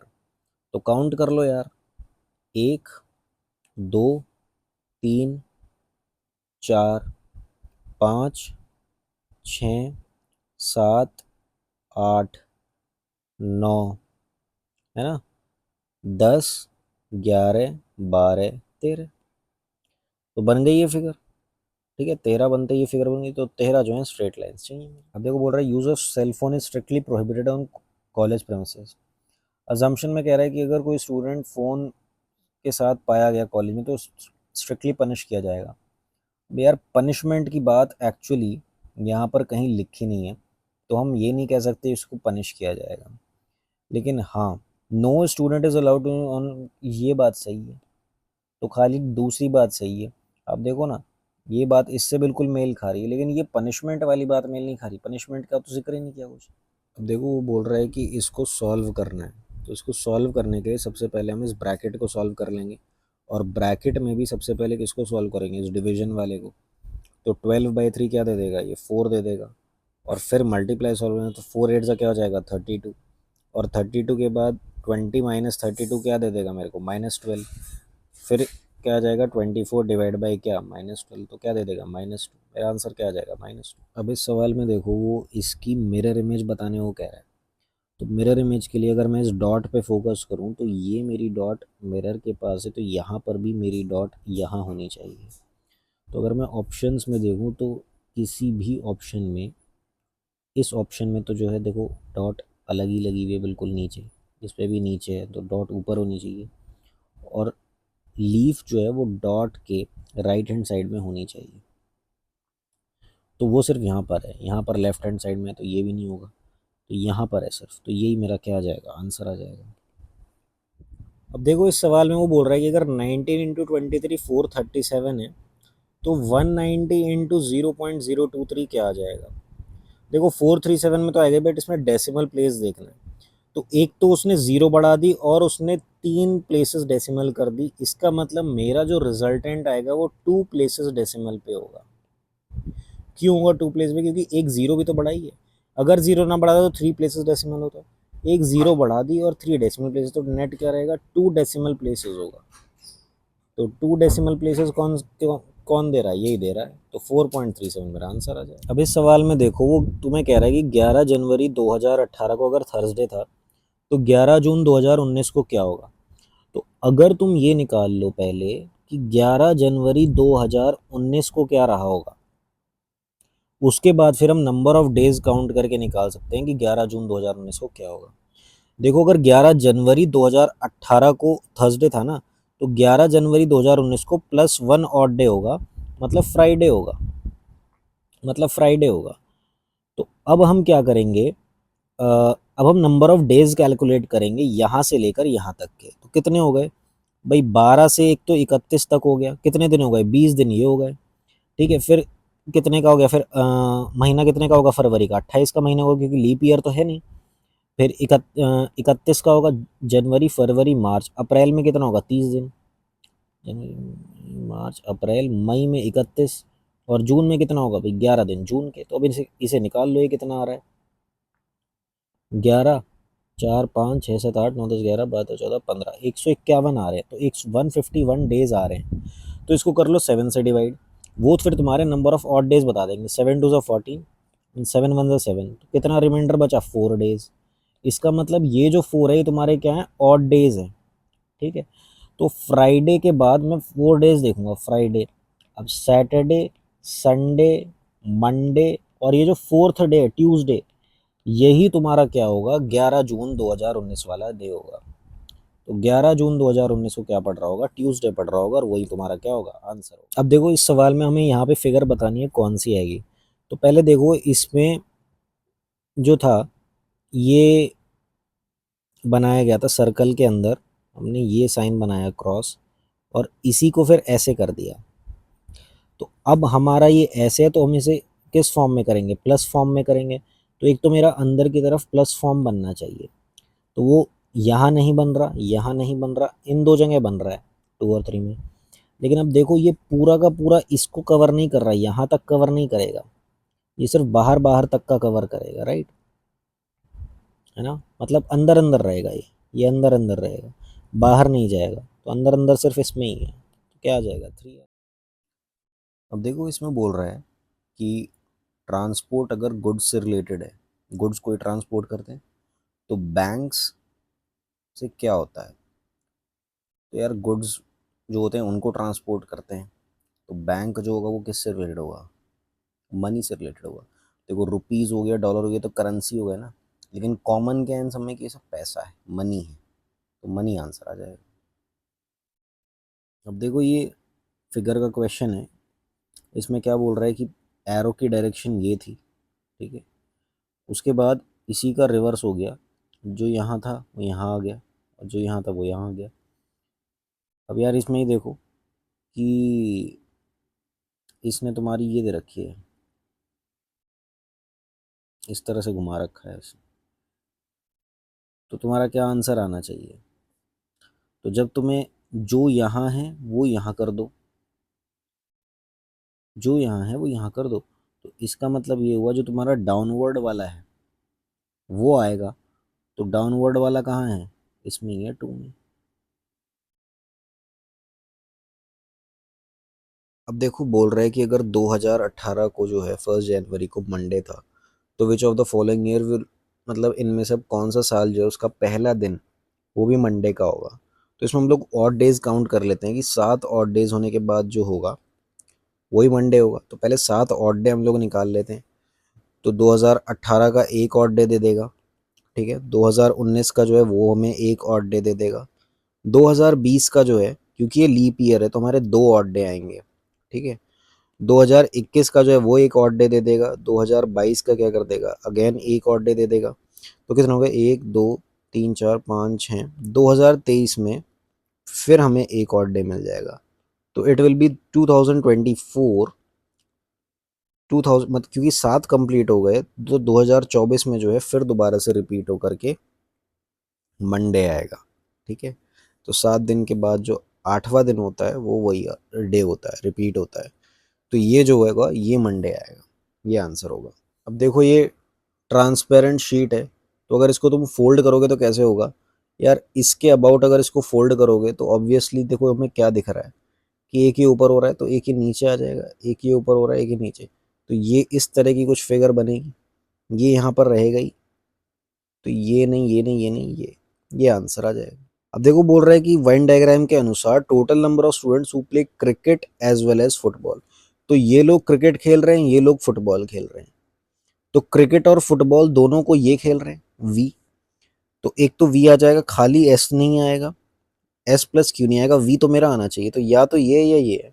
And also all the 3 game, अब ऑल द 3 गेम कौन खेल रहा है, यही तो खेल रहा है भाई एस, एस जो है क्रिकेट में भी आ रहा है, फुटबॉल में भी आ रहा है, कबड्डी में भी आ रहा है, तो एस और वी जो होगा वो मेरा उत्तर होगा, एस और वी, ना कि क्यू और वी, ठीक है, क्यू और वी नहीं होगा, क्योंकि क्यू किसका है, क्यू है कबड्डी और फुटबॉल वालों का, तो अगर कबड्डी और फुटबॉल कहता तो हम क्यू ले लेते। ठीक, कह रहा है कि स्टेटमेंट कंक्लूजन का क्वेश्चन है कि there is an increase in the price of essential commodities due to the strike by the transporter, यहाँ भाई भाई स्ट्राइक कर दिया ट्रांसपोर्टर्स ने तो प्राइस जो है वो बढ़ गए, तो क्या सरकार को और अपने व्हीकल्स खरीद लेने चाहिए, लेकिन यार उससे कोई फ़ायदा नहीं होगा, देखो उससे कोई फ़ायदा नहीं होने वाला, क्योंकि स्ट्राइक तो चलती रहेगी, है ना, और उससे जो है ट्रांसपोर्ट हैम्पर होगा। Government should negotiate with transporter, yes, इनकी डिमांड सुननी चाहिए, इनका पता करना चाहिए कि भाई डिमांड्स क्या है, और फिर उसको उसके अनुसार काम करना चाहिए, तो इसमें सिर्फ कंक्लूजन 2 होगा आंसर, कंक्लूजन 2। अब इस फिगर में देखो ये क्वेश्चन है, इसकी इमेज जो थी जहाँ पर ग्रीन था वहाँ पर क्या हो गया, पर्पल हो गया, और जहाँ पर्पल था ग्रीन हो गया। ऐसे यहाँ पर होगा, जहाँ पिंक है वहाँ पर ग्रीन हो गया। तो इस वाली इमेज में हो रहा है ऐसा, सी में। तो आंसर क्या आ जाएगा, सी। अब ये रीजनिंग का सवाल है, मिजली को ऐसे लिख दिया तो कुछ नहीं करा, MIZ इस तरह से शुरू करा इन्होंने यहाँ से, फर्स्ट से, है ना। तो तुम्हें बज़वर्ड लिखना है, तो तुम भी यहाँ से शुरू करो। कैसे, BUZZ। तो ZZUB कहाँ आ रहा है मेरा, यहाँ नहीं आ रहा, यहाँ नहीं आ रहा, ZZUB इसमें ही आ रहा है, यही आंसर होगा। और देख लो बाकी का, भाई उसने ZLY जो है, ZLY ऐसे लिखा है इधर से, तो तुम क्या कर दो, वर्ड को भी इधर से लिख दो, WORD, वर्ड को उल्टा लिख दिया, तो ये मेरा आंसर हो गया। अब देखो इस सवाल में बोल रहा है कि इस सीरीज में कितने नंबर जो हैं कम्प्लीटली डिविजिबल है, my number on the right. जो राइट में नंबर है, जो लेफ्ट वाला नंबर है वो अपने राइट के नंबर से डिविजिबल हो रहा है, तो ऐसे कितने नंबर है। तो एक नंबर तो ये हो गया 63, एक नंबर हो गया 48, एक नंबर हो गया 88, तीन नंबर हो गए। सॉरी 48 नहीं होगा, 88 ये वाला होगा, और एक 88 ये वाला होगा, ठीक है। एक 63 ये वाला हो गया, एक हो जाएगा 66, चार हो गए, और एक हो जाएगा ये 88, ठीक है। इसके अलावा तो और कोई दिख नहीं रहा, तो पाँच हो गए टोटल, 5 नंबर्स। अब इसमें बोल रहा है क्वेश्चन मार्क की जगह क्या आएगा, तो EJOT है, तो ये तो रीजनिंग का सवाल है नहीं, तो बड़ा आसान है, EJOTY। ये पता है क्या है, ये हर 5 का मल्टीपल पे अल्फ़ाबेटिकल सीरीज रखी हुई है। जैसे 5 पे E आता है, J जो है 10 पे आता है, 5 2 से 10, O जो है वो 15 पर आता है, 5 3 से 15, T जो है वो 20 पर आता है, 5 4 से 20, और 5 5 से 25, तो 25 पर क्या आएगा, Y आएगा, तो Y आंसर आ गया, ठीक है। अब देखो इस सवाल में बोल रहा है कि if letters in the word universal are arranged in alphabetical order and each letter in the order assigned a numerical value 1 2 3।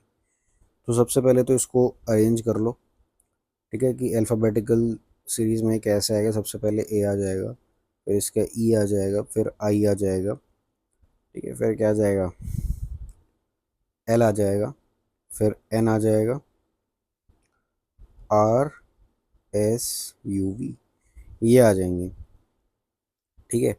अब हमें क्या करना है कि कॉन्सोनेंट्स का सम निकालना है, numerical value of position of consonants.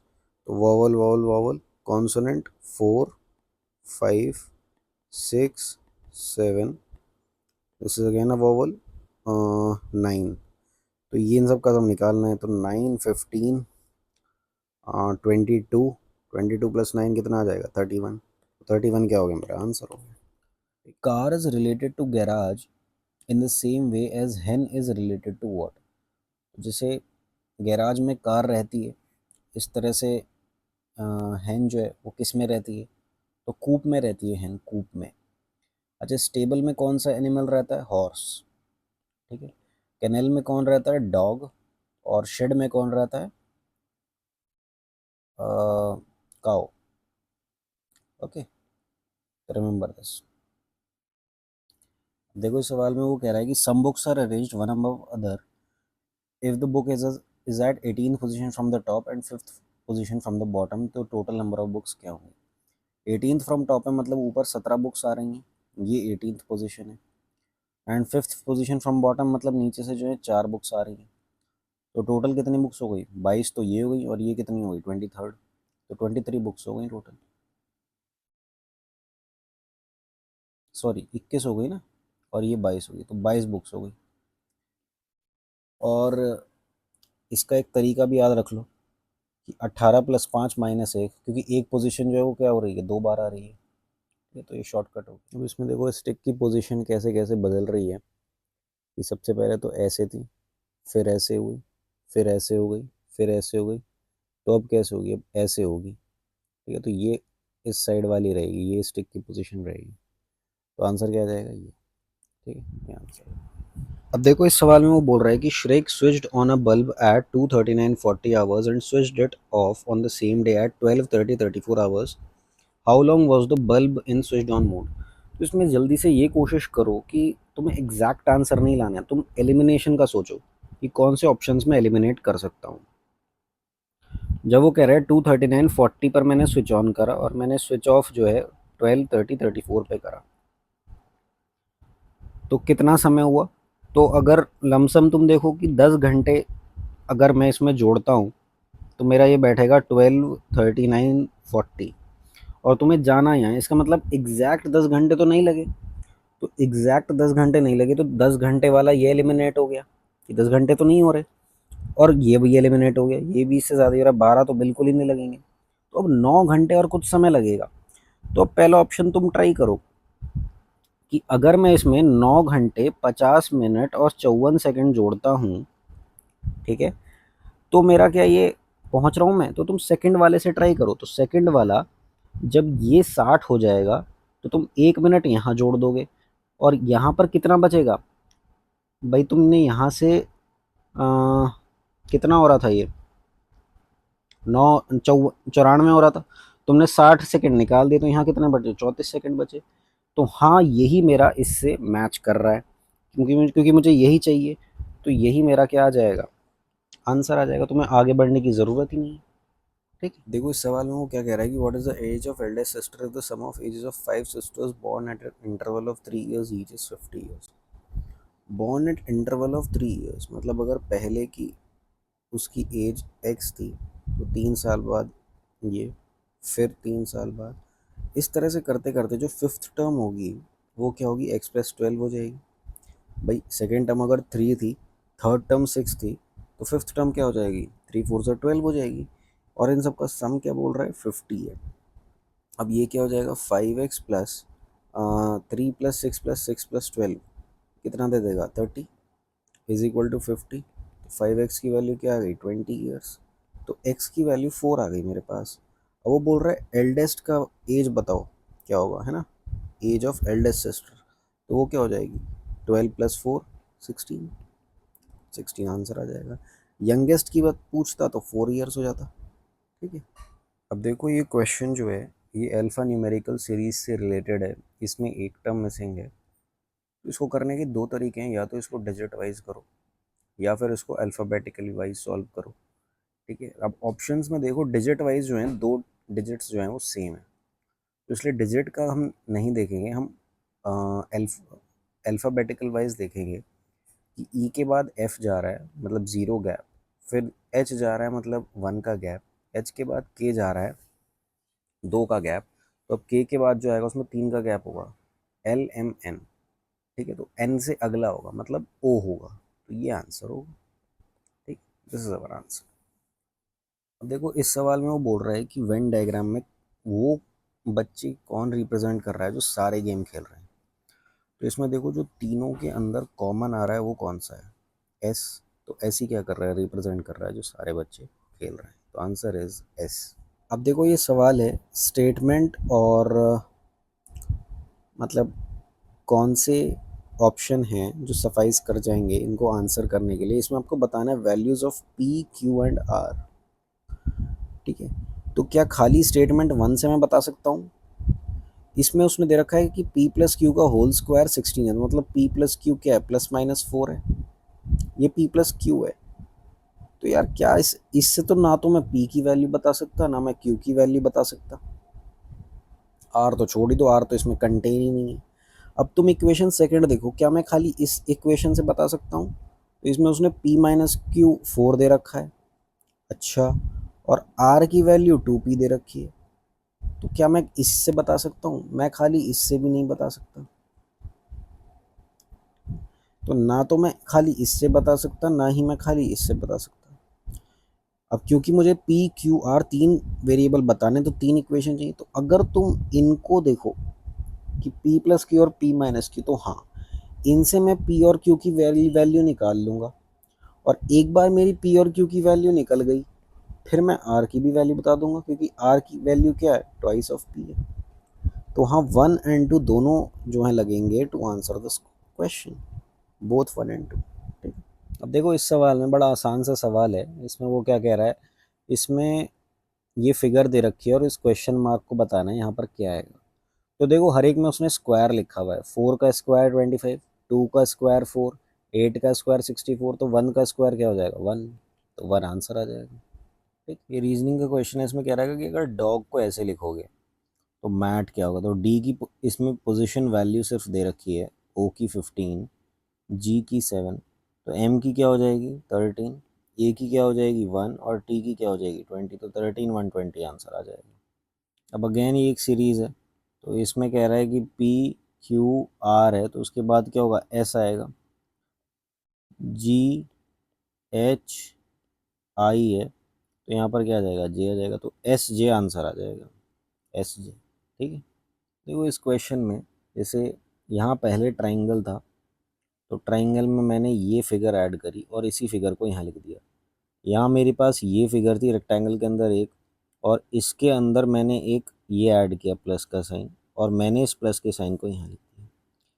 अब यहाँ पर मेरा एक और रेक्टेंगल है, ये सेमी सर्कल, ये सर्कल, और अब इसके अंदर ये ऐड करें, तो ये जो एडेड वाला है इसको मैं यहाँ लिख दूंगा, तो ये मेरा आंसर आ जाएगा। तो आंसर मेरा क्या आ जाएगा, ये वाला ऑप्शन डी।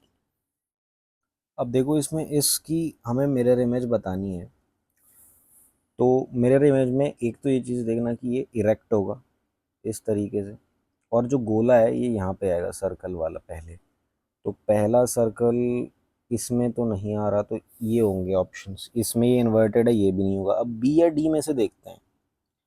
देखो इसमें देखो ये जो यहाँ पर लाइंस हैं ये वर्टिकल है, वर्टिकल नहीं होनी, हॉरिजॉन्टल वाली होनी है जैसी इसमें, तो आंसर क्या आ जाएगा, ऑप्शन डी। अब देखो इस सवाल में बोल रहा है कि facing north Aishwarya turns 45 degree clockwise, तो पहले वो ऐसे फेस कर रही थी, ठीक है, अब वो क्लॉकवाइज टर्न कर गई, वो भी 45 डिग्री, तो मतलब अब उसकी पोजीशन ऐसे हो गई। उसके बाद वो बोल रहा है ऐसे टर्न कर गई, राइट, उसके बाद वो बोल रहा है वो 135 एंटी क्लॉकवाइज हो गई, तो यार 135 अगर एंटी क्लॉकवाइज हुई तो मतलब वो इस डायरेक्शन में घूमेगी, तो अब वो उसका 135 एंटी क्लॉकवाइज यहाँ बनेगा, ठीक है, तो अब लेटेस्ट पोजीशन ये हो गई।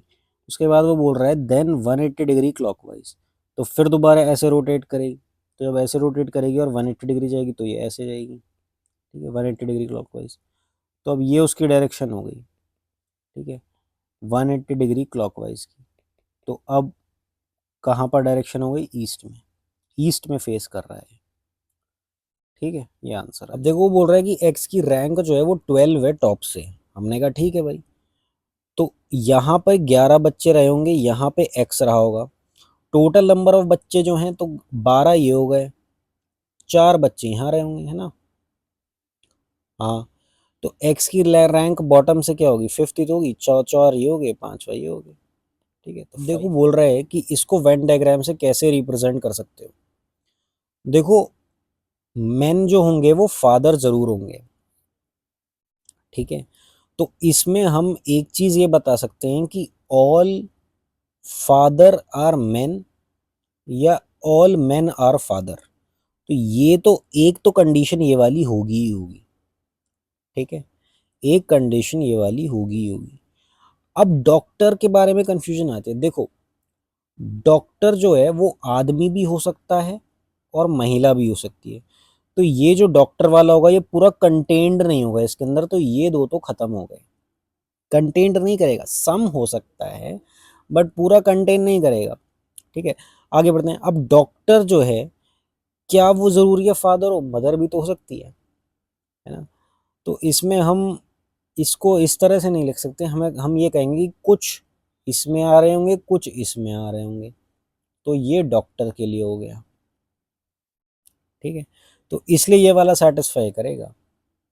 भाई डॉक्टर तुम्हारे जरूरी नहीं है मैन हो, वुमेन भी तो डॉक्टर होंगी, और डॉक्टर जरूरी नहीं कि फादर ही हो, डॉक्टर मदर भी हो सकती है, लेकिन हाँ ये बात जरूरी होगी कि all men will be fathers या all father will be man, ठीक है, तो इसलिए ये आंसर है। अब देखो इसमें मिसिंग टर्म पूछ रहा है कि क्या होगी, तो यार देखो एस टी यू एक का gap, V W X Y एक का गैप, तो यहाँ पर आर का गैप करके क्यू आएगा, तो पी वाले हटा दो, एस वाले हटा दो, क्यू वाले हैं, और क्यू का अल्फ़ाबेटिकल सीरीज के हिसाब से क्या बनता है, 17 बनता है, तो ये आंसर आ जाएगा क्यू 17। अब देखो इसमें मिरर इमेज की बात कर रहा है इस फिगर की, तो अगर इस तरह से ये एक मिरर, इसकी मिरर इमेज यहाँ पर अगर आपने मिरर लगा दिया, तो सबसे पहली बात तो आपका ये वाला पोर्शन आना चाहिए ना, ये इस तरह से ट्राइंगल फेस इस तरह से बनना चाहिए। तो ये भी गलत है और ये भी गलत है, ये दोनों तो कैंसिल ही हो गए, इसमें तो आ ही नहीं रहा, ये वैसे कैंसिल, तो यही बचा, यही होगा। एक और बात, अगर जैसे ये एरो इस तरह से आ रहा है तो अगर यहाँ पर मिरर रखते हो आप तो ये एरो इस तरह से जाएगा, तो इसमें इसी में जा रहा है बस इस तरह से। ठीक, अब देखो इस सवाल में मैं आपको बताऊं, फिगर ए में अगर आपका 39 आ रहा है मिडिल में तो वो कैसे आ रहा है, वो आ रहा है this into this 6 into 5 plus 3 into 3, तो ये आपको 39 दे रहा है। अब आप ये देखो, ये आपको क्या दे रहा है 7 इंटू 5 प्लस 4 इंटू 4, ये आपको क्या दे रहा है 51। अब आप यहाँ देखो ये आपको क्या दे रहा है, ये आपको दे रहा है 5 इंटू 5 प्लस 4 इंटू 3, 4 3 12, तो ये आपको क्या दे रहा है 37। तो आंसर क्या आ जाएगा 37। देखो इसकी ये प्रॉब्लम फिगर है हमारी और इसकी वाटर इमेज के लिए बोल रहा है। वाटर इमेज मतलब एक तरह से मिरर जो है वो डाउनवर्ड डायरेक्शन में लग रहा होगा। तो अगर ये मेरी इमेज है तो इसकी ये अगर आप मिरर लगा दो तो इसके नीचे वाली वाटर इमेज हो जाती है, तो इस पर तो कोई प्रभाव नहीं पड़ेगा, ये तो ऐसे ही रहेगा और ये भी ऐसे ही रहेगा।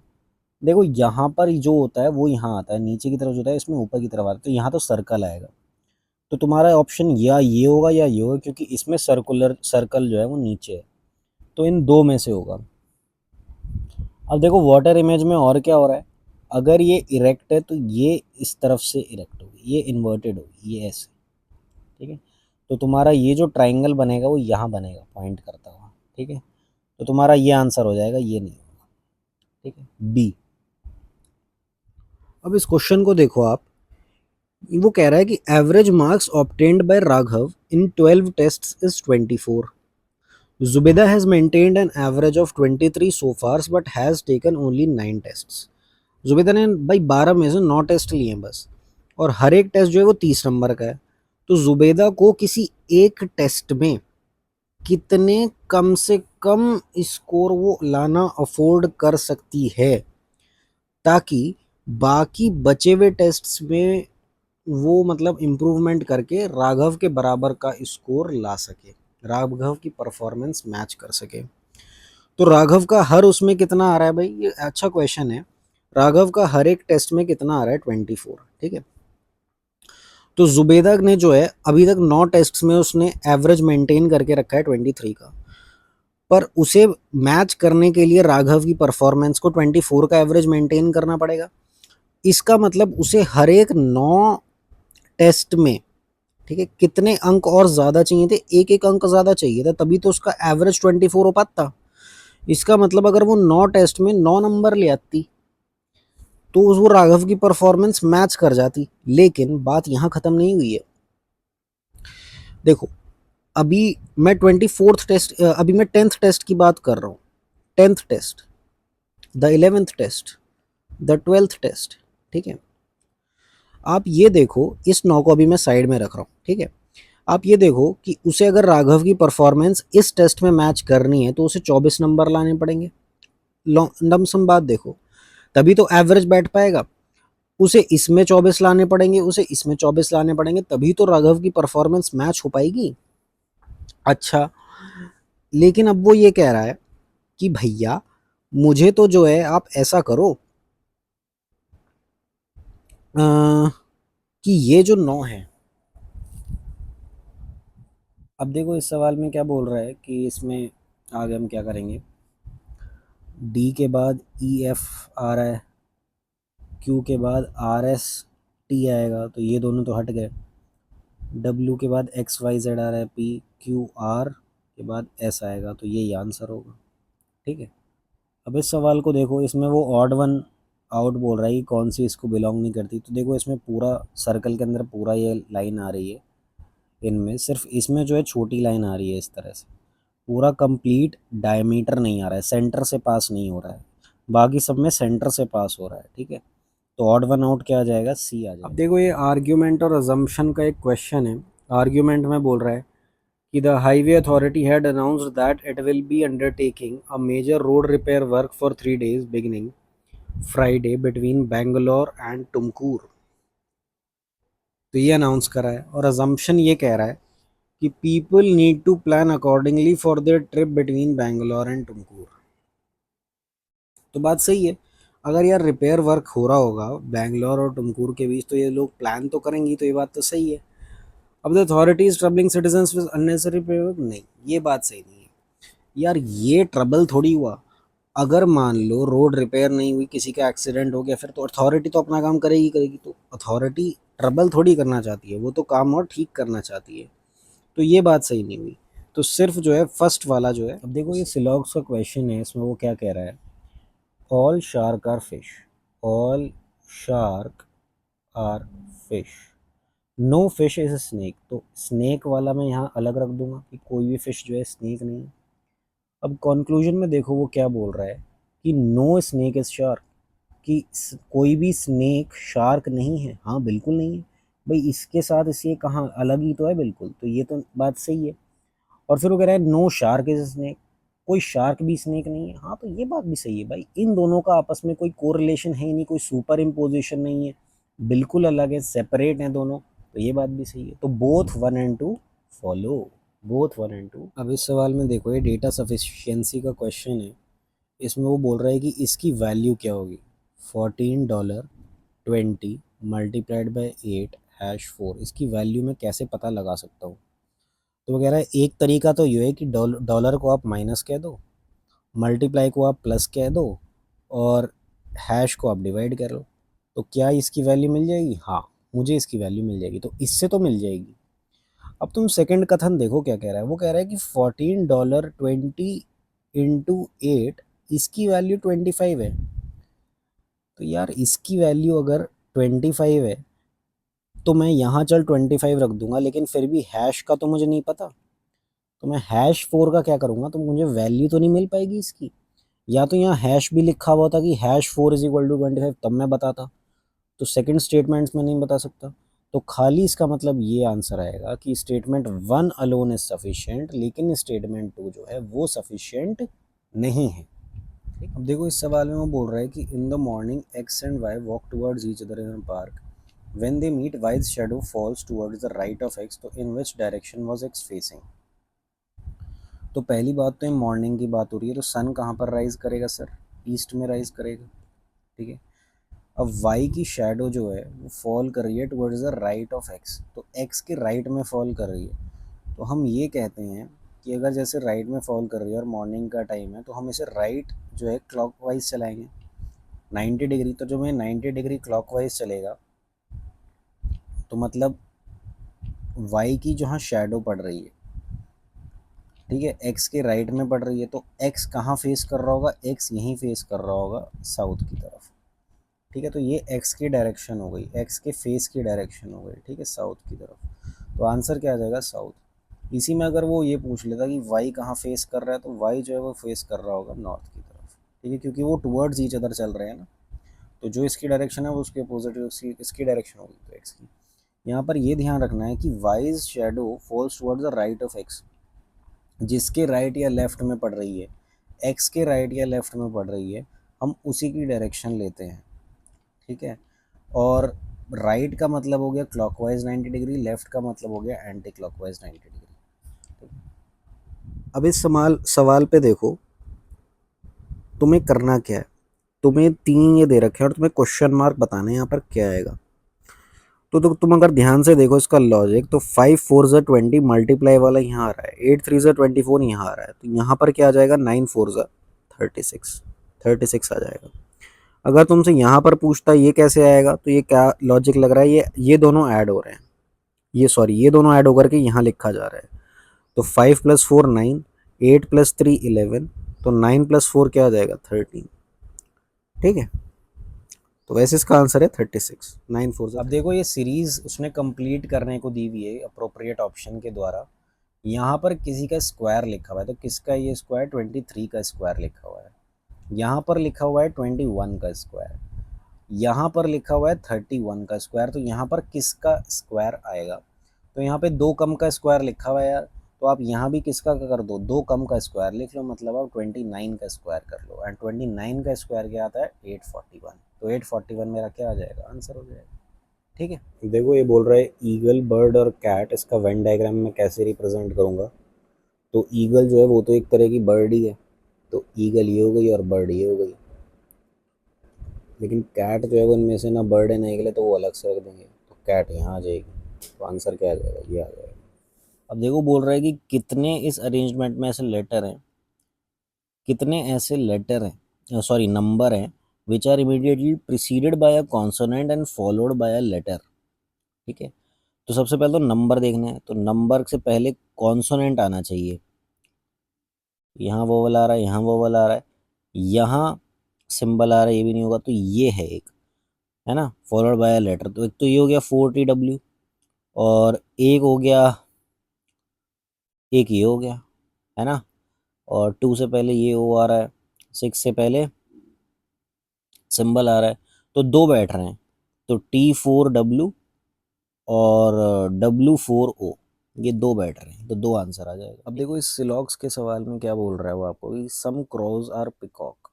हमने कहा ठीक है, कि some crows are peacock, all peacock are duck. जब जब वो ये कहे ऑल पिकॉक आर डक, तो इसकी दो पॉसिबिलिटी बनती हैं। देखो क्रोज आर पिकॉक, कि ऑल पिकॉक आर डक, आप ऐसे कह सकते हो, राइट, कि एक तो ये दोनों को कवर कर रहा हो, या फिर ये खाली इसको कवर कर रहा हो। और फिर वो क्या कह रहा है, तीसरी पॉसिबिलिटी, कि सम डक आर पिजन। अब देखो सम डक आर पिजन, तो सम डक आर पिजन जो है वो इसमें ऐसे भी ले सकता है कि यहाँ पर आ जाए, इन दोनों को वो नहीं करे। ठीक है, और पिजन जो है कहाँ आ सकता है, यहाँ भी आ सकता है। ठीक है, कि इसको कवर करे, और पिजन जो है वो यहाँ भी आ सकता है। तो वो जो आप कह रहे हो कि सम डक आर क्रो, तो सम डक आर क्रो, तो यहाँ इस कंडीशन के लिए भी ट्रू है और इस कंडीशन के लिए भी ट्रू है, कि सम तो हो ही रहा है, तो ये तो सही हो ही रहा है दोनों के लिए। लेकिन सम पिजन आर पिकॉक, ये बात इसके लिए तो ठीक है, लेकिन हो सकता है कि वो पिजन वाला इस पिकॉक वाले से ओवरलैप ना कर रहा हो सकता है वो खाली इससे ओवरलैप करे, या हो सकता है वो किसी से भी ओवरलैप ना करे। तो सम पिजन आर पिकॉक, ये पॉसिबिलिटी तो है, लेकिन पक्का नहीं है, 100% नहीं है, तो इसे हम नहीं कह सकते, तो इसलिए खाली कंक्लूजन 1 फॉलो करेगा। ठीक है, अब देखो इस क्वेश्चन में वो मिरर इमेज पूछ रहा है कि इसकी मिरर इमेज क्या होगी। तो देखो यहाँ पे एक ब्लैक पोर्शन आ रहा है, तो इसका मतलब जो तुम यहाँ स्क्वायर बनाओगे, ये सर्कल बनाओगे, तो ये वाला पोर्शन ब्लैक होना चाहिए। तो इसमें ऐसा नहीं है, इसमें ऐसा नहीं है, ये तो कैंसिल हो गया, बी और डी में ऐसा है। अब आप दूसरा चीज़ ये देख लो कि सॉरी, ये जैसे इस तरह से नहीं आएगा, ये आएगा, ये आएगा इस तरह से, है ना। लेकिन इसमें आप क्या देख सकते हो कि एरो की डायरेक्शन, अगर तुम्हारे इसमें एरो की डायरेक्शन ये है, तो इसकी मिरर इमेज में क्या होगी, ऐसी होगी एरो की डायरेक्शन। तो ये वाली एरो की डायरेक्शन किस में है, डी फिगर में है, तो इसका आंसर क्या जाएगा। अब देखो इसमें कह रहा है कि स्पून को अगर हम प्लेट बोल रहे हैं, प्लेट को बाउल बोल रहे हैं, बाउल को ग्लास बोल रहे हैं, और ग्लास को स्पून बोल रहे हैं, तो what is use to drink water, तो हम ग्लास से पानी पीते हैं, और ग्लास को लेकिन हम क्या कह रहे हैं, स्पून कह रहे हैं, तो हमारा आंसर क्या आ जाएगा, स्पून आ जाएगा। ठीक है, अब देखो इसमें तुम्हें odd one out figure select करनी है, तो इसमें देखो एक दूसरे को ये दोनों फेस कर रहे हैं, है ना, इसमें ये दोनों एक दूसरे को फेस कर रहे हैं, ये दोनों एक दूसरे, सिर्फ ये एक ऐसा ऑप्शन है जिसमें एक दूसरे से अवे फेस कर रहे हैं, तो सी मेरा क्या आ जाएगा, आंसर आ जाएगा। ठीक है, देखो इस सवाल में बोल रहा है कि the government had plan to conduct special recruitment drives for doctors twice a year for rural district. तो रिक्रूटमेंट ड्राइव्स सरकार कर रही है, तो क्यों कर रही है, क्योंकि वो वैकेंसी है नहीं। The government wants rural people, हाँ ये बात सही है, तो रिक्रूटमेंट ड्राइव्स इसीलिए कर रही है, ट्वाइस ईयर करने की, for rural district, for rural district कह रहा है ना, तो मोर वैकेंसी है, तो यहाँ पर रूरल डिस्ट्रिक्ट नहीं होता भाई, यहाँ पर जो जोर दिया गया है वो रूरल डिस्ट्रिक्ट दिया गया है, तो रूरल डिस्ट्रिक्ट में इसीलिए कर रही है 2 बार, ताकि उनकी हेल्थ पर फोकस करना चाहती है। ठीक है, तो इसीलिए क्या हो जाएगा, ओनली सेकंड वाला सही हो जाएगा। ठीक है, अब देखो इस सवाल में रीजनिंग का सवाल है, सिंपल सा, रामा को ऐसे लिखा हुआ है, भाई पहले ये दोनों लेटर ले लिए, या फिर ये दोनों मान के चलो ये दोनों लिए होंगे, तो हम देख लेते हैं कि कौन सा लिया है। अगर मैं ये दोनों लेता हूँ, मेरा टी ए बैठेगा पहले, और अगर मैं ये दोनों लेता हूँ, तो मेरा टी आई पहले बैठेगा, तो टी आई, तो ये दोनों तो उठ गए, या तो ये उत्तर है या ये उत्तर है, मैंने ये लिया है। उसके बाद रा कौन सा लिया, सिंपल ये, तो सा आएगा टिस्सा। तो आंसर क्या आ जाएगा, ये आ जाएगा। ठीक है, अब देखिए इस सब में से आप एक बार गैप निकालो। इनके बीच का गैप 5 हो गया और इनके बीच का गैप 11 हो गया और इनके बीच का गैप 24 हो गया। अब 5 और 11 को देख लो, 5 टू ज़ा 10 प्लस 1, 11 टू ज़ा 22 प्लस 2, है ना। तो 24 टू ज़ा प्लस 3, तो 48 प्लस 3 51। तो 51 में क्या कर दूंगा, इसमें ऐड कर दूंगा, तो ये क्या आ जाएगा मेरा 95। तो आंसर क्या आ जाएगा 95। ठीक है, गैप लेना था। देखो ये बोल रहा है कि ये प्रॉब्लम फिगर है, ये इनमें से किस में कंटेंड है। तो यार साफ हमको दिख रहा है कि इसी में कंटेंड है। देखो यहाँ से ये जा रहा है, ये जा रहा है, ये जा रहा है, तो बी में कंटेंड है। इसमें तो है नहीं कि ये ऊपर से ऐसे जा रहा है, इसमें भी नहीं है, इसमें एल बन रहा है, ये तो बीच का आ ही नहीं रहा। देन इसमें भी नहीं है, इसमें ये ऐसे आ रहा है ना। तो बी आंसर है। तो इससे मीनिंगफुल वर्ड क्या बनेगा, मेंड बनेगा। ठीक है, तो लास्ट वर्ड क्या बन जाएगा, डी आ जाएगा। अब देखिए सिलॉग्स का क्वेश्चन है, इसमें बोल रहा है नो मैंगो इज ऑरेंज। ठीक है भैया, कोई मैंगो जो है वो ऑरेंज नहीं है। ठीक है, नो ऑरेंज इज एप्पल, तो कोई ऑरेंज एप्पल भी नहीं है। बट वो बोल रहा है सम मैंगोज आर एप्पल्स, तो सम मैंगोज आर एप्पल, ये हो जाएगा। लेकिन हाँ ऑरेंज को नहीं छुएगा वो, ऑरेंज को नहीं छुएगा। तो वो कह रहा है कि कंक्लूजन में अगर नो एप्पल इज मैंगो है तो क्या ये बात सही है, नहीं ये सही नहीं है, क्योंकि सम कुछ तो भाई कर रहे हैं।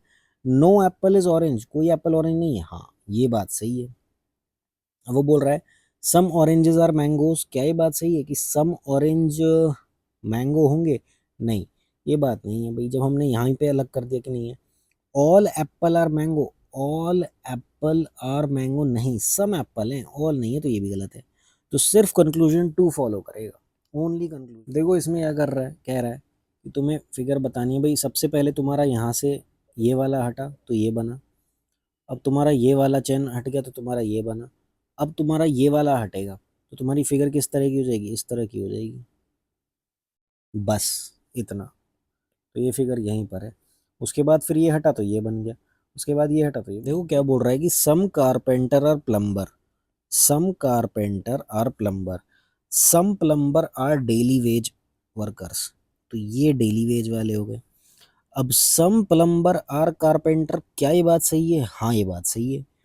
अब वो कह रहे हैं कि क्या some daily wage labourers are plumbers, हाँ ये भी बात सही है। अब आप खुद देखो यहीं पर बन रहा है भाई, तो बोथ 1 एंड 2 विल फॉलो।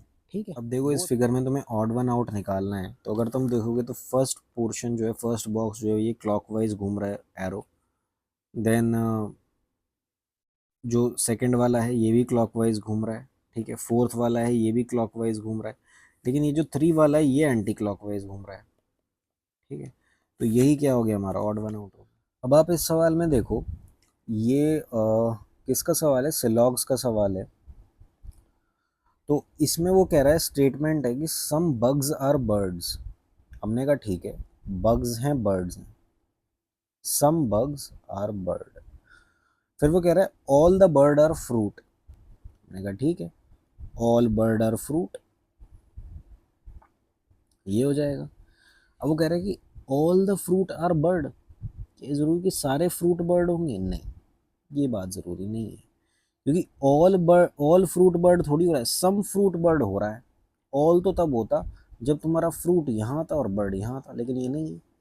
फिर वो कह रहा है क्या some of the bugs are fruit, क्या some of the bugs are fruit, yes some bugs are fruit, तो ये बात सही है। तो only conclusion two will follow.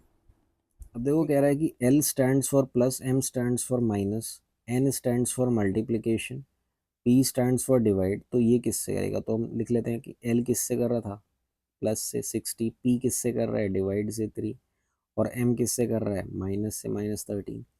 अब इसमें बॉड मास लगा लो, ये कितना हो जाएगा 20, 9 8 से क्या आ जाएगा 72, -13, तो ये कितना आ जाएगा 7 + 72, कितना आ जाएगा 79। आंसर क्या आ जाएगा 79। ठीक, अब देखो इसमें भी क्या लग जाएगा, बॉड मास का सवाल है ये, पहले इसे सॉल्व कर लो। ये क्या हो जाएगा 3, 9 3 से क्या आ जाएगा 27, और 19 माइनस 27 क्या आ जाएगा 8 माइनस 8, और तो ये क्या आ जाएगा 24 डिवाइड बाई -8, ये -8 आ जाएगा ना पूरा ब्रैकेट वाला। तो 8 3 से क्या आ जाएगा 24, तो आंसर क्या आ जाएगा -3। अब देखो इस सवाल में क्या कह रहा है कि Sachin is a good batsman and batsman are intelligent, कि सचिन जो है वो एक अच्छा बैट्समैन है, और बैट्समैन के बारे में वो कह रहा है कि बैट्समैन जो है वो इंटेलिजेंट होते हैं। मैंने कहा ठीक है, तो क्या all intelligent people are batsman? नहीं, देखो ये आ रहा है some intelligent people are batsman, तो हो सकते हैं, all intelligent people are not batsman. तो इसमें क्या आएगा, ये वाला तो नहीं आएगा। अगर सम लिखा होता तो मान लेते। क्या सचिन इंटेलिजेंट है? तो हाँ, देखो सचिन इंटेलिजेंट है, सचिन तो इंटेलिजेंट है। क्यों? क्योंकि सचिन एक बैट्समैन है और बैट्समैन इंटेलिजेंट है, तो सचिन क्या हो गया, इंटेलिजेंट हो गया। ठीक है, तो टू फॉलो करेगा, तो ओनली कंक्लूजन टू फॉलो। देखो इस सवाल में वो मिरर इमेज पूछ रहा है कि भाई इसकी मिरर इमेज क्या होगी। मेरे भाई साफ सीधी सी बात है, इसकी मिरर इमेज में यहाँ पर एन आएगा, दो तो ऐसे ही कैंसिल हो गए क्योंकि उन्होंने डब्ल्यू लिख दिया। ठीक है, और एन भी कैसा आएगा, एन ऐसा नहीं आएगा, उल्टा एन आएगा, तो उल्टा एन तो इसी में आ रहा है। देखो आर इस तरफ पॉइंट आउट कर रहा है, आर तुम्हारा इस तरफ पॉइंट ऐसे करेगा, इन्होंने तो आर भी उल्टा बना दिया। ठीक है, तो ये आंसर आ जाएगा। अब देखो इस सवाल में वो बोल रहा है कि कितनी स्टेटमेंट, कौन कौन सी स्टेटमेंट जो है सफिशिएंट है इस क्वेश्चन को आंसर करने में, कि वाई ने कार को परचेज कब किया। तो पहला स्टेटमेंट कह रहा है कि सर्टेनली बिफोर 18 अगस्त किया, लेकिन 15 अगस्त से पहले तो नहीं किया। तो हो सकता है 15 अगस्त को किया हो सकता है 16 अगस्त को किया हो सकता है 17 अगस्त को किया हो। तो सर्टेनली बिफोर 18 और 15 अगस्त से पहले ना होना, तो ये तीन डेट्स बता रहा है। तो खाली वन से तो मुझे पता नहीं चल रहा, अब खाली टू से देखूं पता चल रहा है क्या, कि कह रहा है सर्टेनली आफ्टर 16 अगस्त, तो 16 अगस्त के बाद 17, बट नॉट लेटर देन 19 अगस्त। हाँ, तो नॉट लेटर देन 19 अगस्त, तो उसमें 19 भी तो आ रहा है सर, है ना, 17 18 19, तो हमें सेकेंड स्टेटमेंट से भी पता नहीं चल रहा। लेकिन अगर मैं इन दोनों को कंबाइन कर दूं तो तब क्या मुझे पता चल रहा है, हाँ, अगर मैं इन दोनों के कथन को कंबाइन करूं तो इन दोनों में 17 अगस्त जो है वो कॉमन डेट आ रही है। मतलब मैं ये कह सकता हूँ इन दोनों के कंबाइन स्टेटमेंट से कि वाई ने गाड़ी 17 अगस्त को ली। तो yes, both statement 1 and 2 are sufficient to answer my question. देखो कह रहा है कि पी जो है वो क्या है, वो एस की जो मदर हैं, हाँ, उनके इकलौते सन की, उनके इकलौते सन की वाइफ जो है वो पी है। ठीक है, तो ये दोनों क्या हो गए, भाई बहन हो गए। तो पी कैसे रिलेटेड है, सिस्टर इन लॉ। ठीक है, क्या आ जाएगा, सिस्टर इन लॉ। अब देखो इसमें वो बता बोल रहा है कि ऑड पेयर बताओ कौन सा है। तो यहाँ पर सबके देखो क्यूब लिखे हैं, 1 का क्यूब 1, 4 का क्यूब 64, 8 का क्यूब 512, 9 का क्यूब 719 नहीं होता, 9 का क्यूब 729 होता है। तो यही जो है हमारा क्या हो गया, ऑड पेयर। अब देखो ये क्वेश्चन है, इसमें वो कह रहा है अगर ए बी सी जो है वो जेड वाई एक्स को डिनोट कर रहा है, तो डी ई एफ क्या डिनोट करेगा। तो देखो इसमें हर एक का जो है वो उल्टा लिखा हुआ है, मतलब ए का ऑपोजिट कैरेक्टर लिखा हुआ है जेड, बी का ऑपोजिट कैरेक्टर वाई, सी का ऑपोजिट कैरेक्टर एक्स। तो डी का ऑपोजिट कैरेक्टर क्या होता है, डब्ल्यू, है ना, ई का ऑपोजिट कैरेक्टर क्या होता है, वी, और एफ का ऑपोजिट कैरेक्टर क्या होता है, यू। तो डब्ल्यू वी यू आंसर आ जाएगा। ठीक है, देखो इसमें आपको इसकी मिरर इमेज के लिए बोल रहा है, तो अगर आपका वाई ऐसे है तो वाई तो ऐसे ही रहेगा, पहले तो वाई आएगा, देखो तो एच वाले आप अपने आप डिलीट कर दो, और वाई इन्वर्स भी नहीं होगा, वाई वैसा का वैसा ही रहता है, तो या तो ये होगा या ये होगा। अब पी देखो, पी अगर ऐसे आ रहा है तो यार मिरर इमेज में पी इस तरफ जाता है, ऐसे जाता है। ठीक है, तो ये वाला आंसर आ जाएगा क्योंकि इसमें तो नॉर्मल लिखा है। ठीक है, अब देखो इस सवाल में वो क्या कह रहा है, उसने एक एक क्रम दिया हुआ है और इसके बाद एक रीजनिंग का सवाल पूछ रहा है। देखो आर जो है उसके कॉरस्पॉन्ड कौन कर रहा है, जे, मतलब 1 गैप कर रहा है। हैश जो है उसको क्या कॉरस्पॉन्ड कर रहा है, क्वेश्चन मार्क, मतलब 2 का गैप। स्टार जो है उसको क्या कॉरस्पॉन्ड कर रहा है, एफ, मतलब 3 का गैप। देखो डॉलर किसको कॉरस्पॉन्ड करेगा, मतलब 1 का गैप, तो क्यू को करेगा, तो ये और ये तो आप हटा ही दो। देन दोनों में एफ कॉमन है, एफ रहने दो। अब तुम सीधा जे देखो, तो जे में 3 का गैप मुझे लेना चाहिए, 1 2 3, तो जे किसको करस्पॉन्ड करेगा, हैश को करेगा, तो मेरा आंसर क्या आ जाएगा ये, तो ये मेरा आंसर है।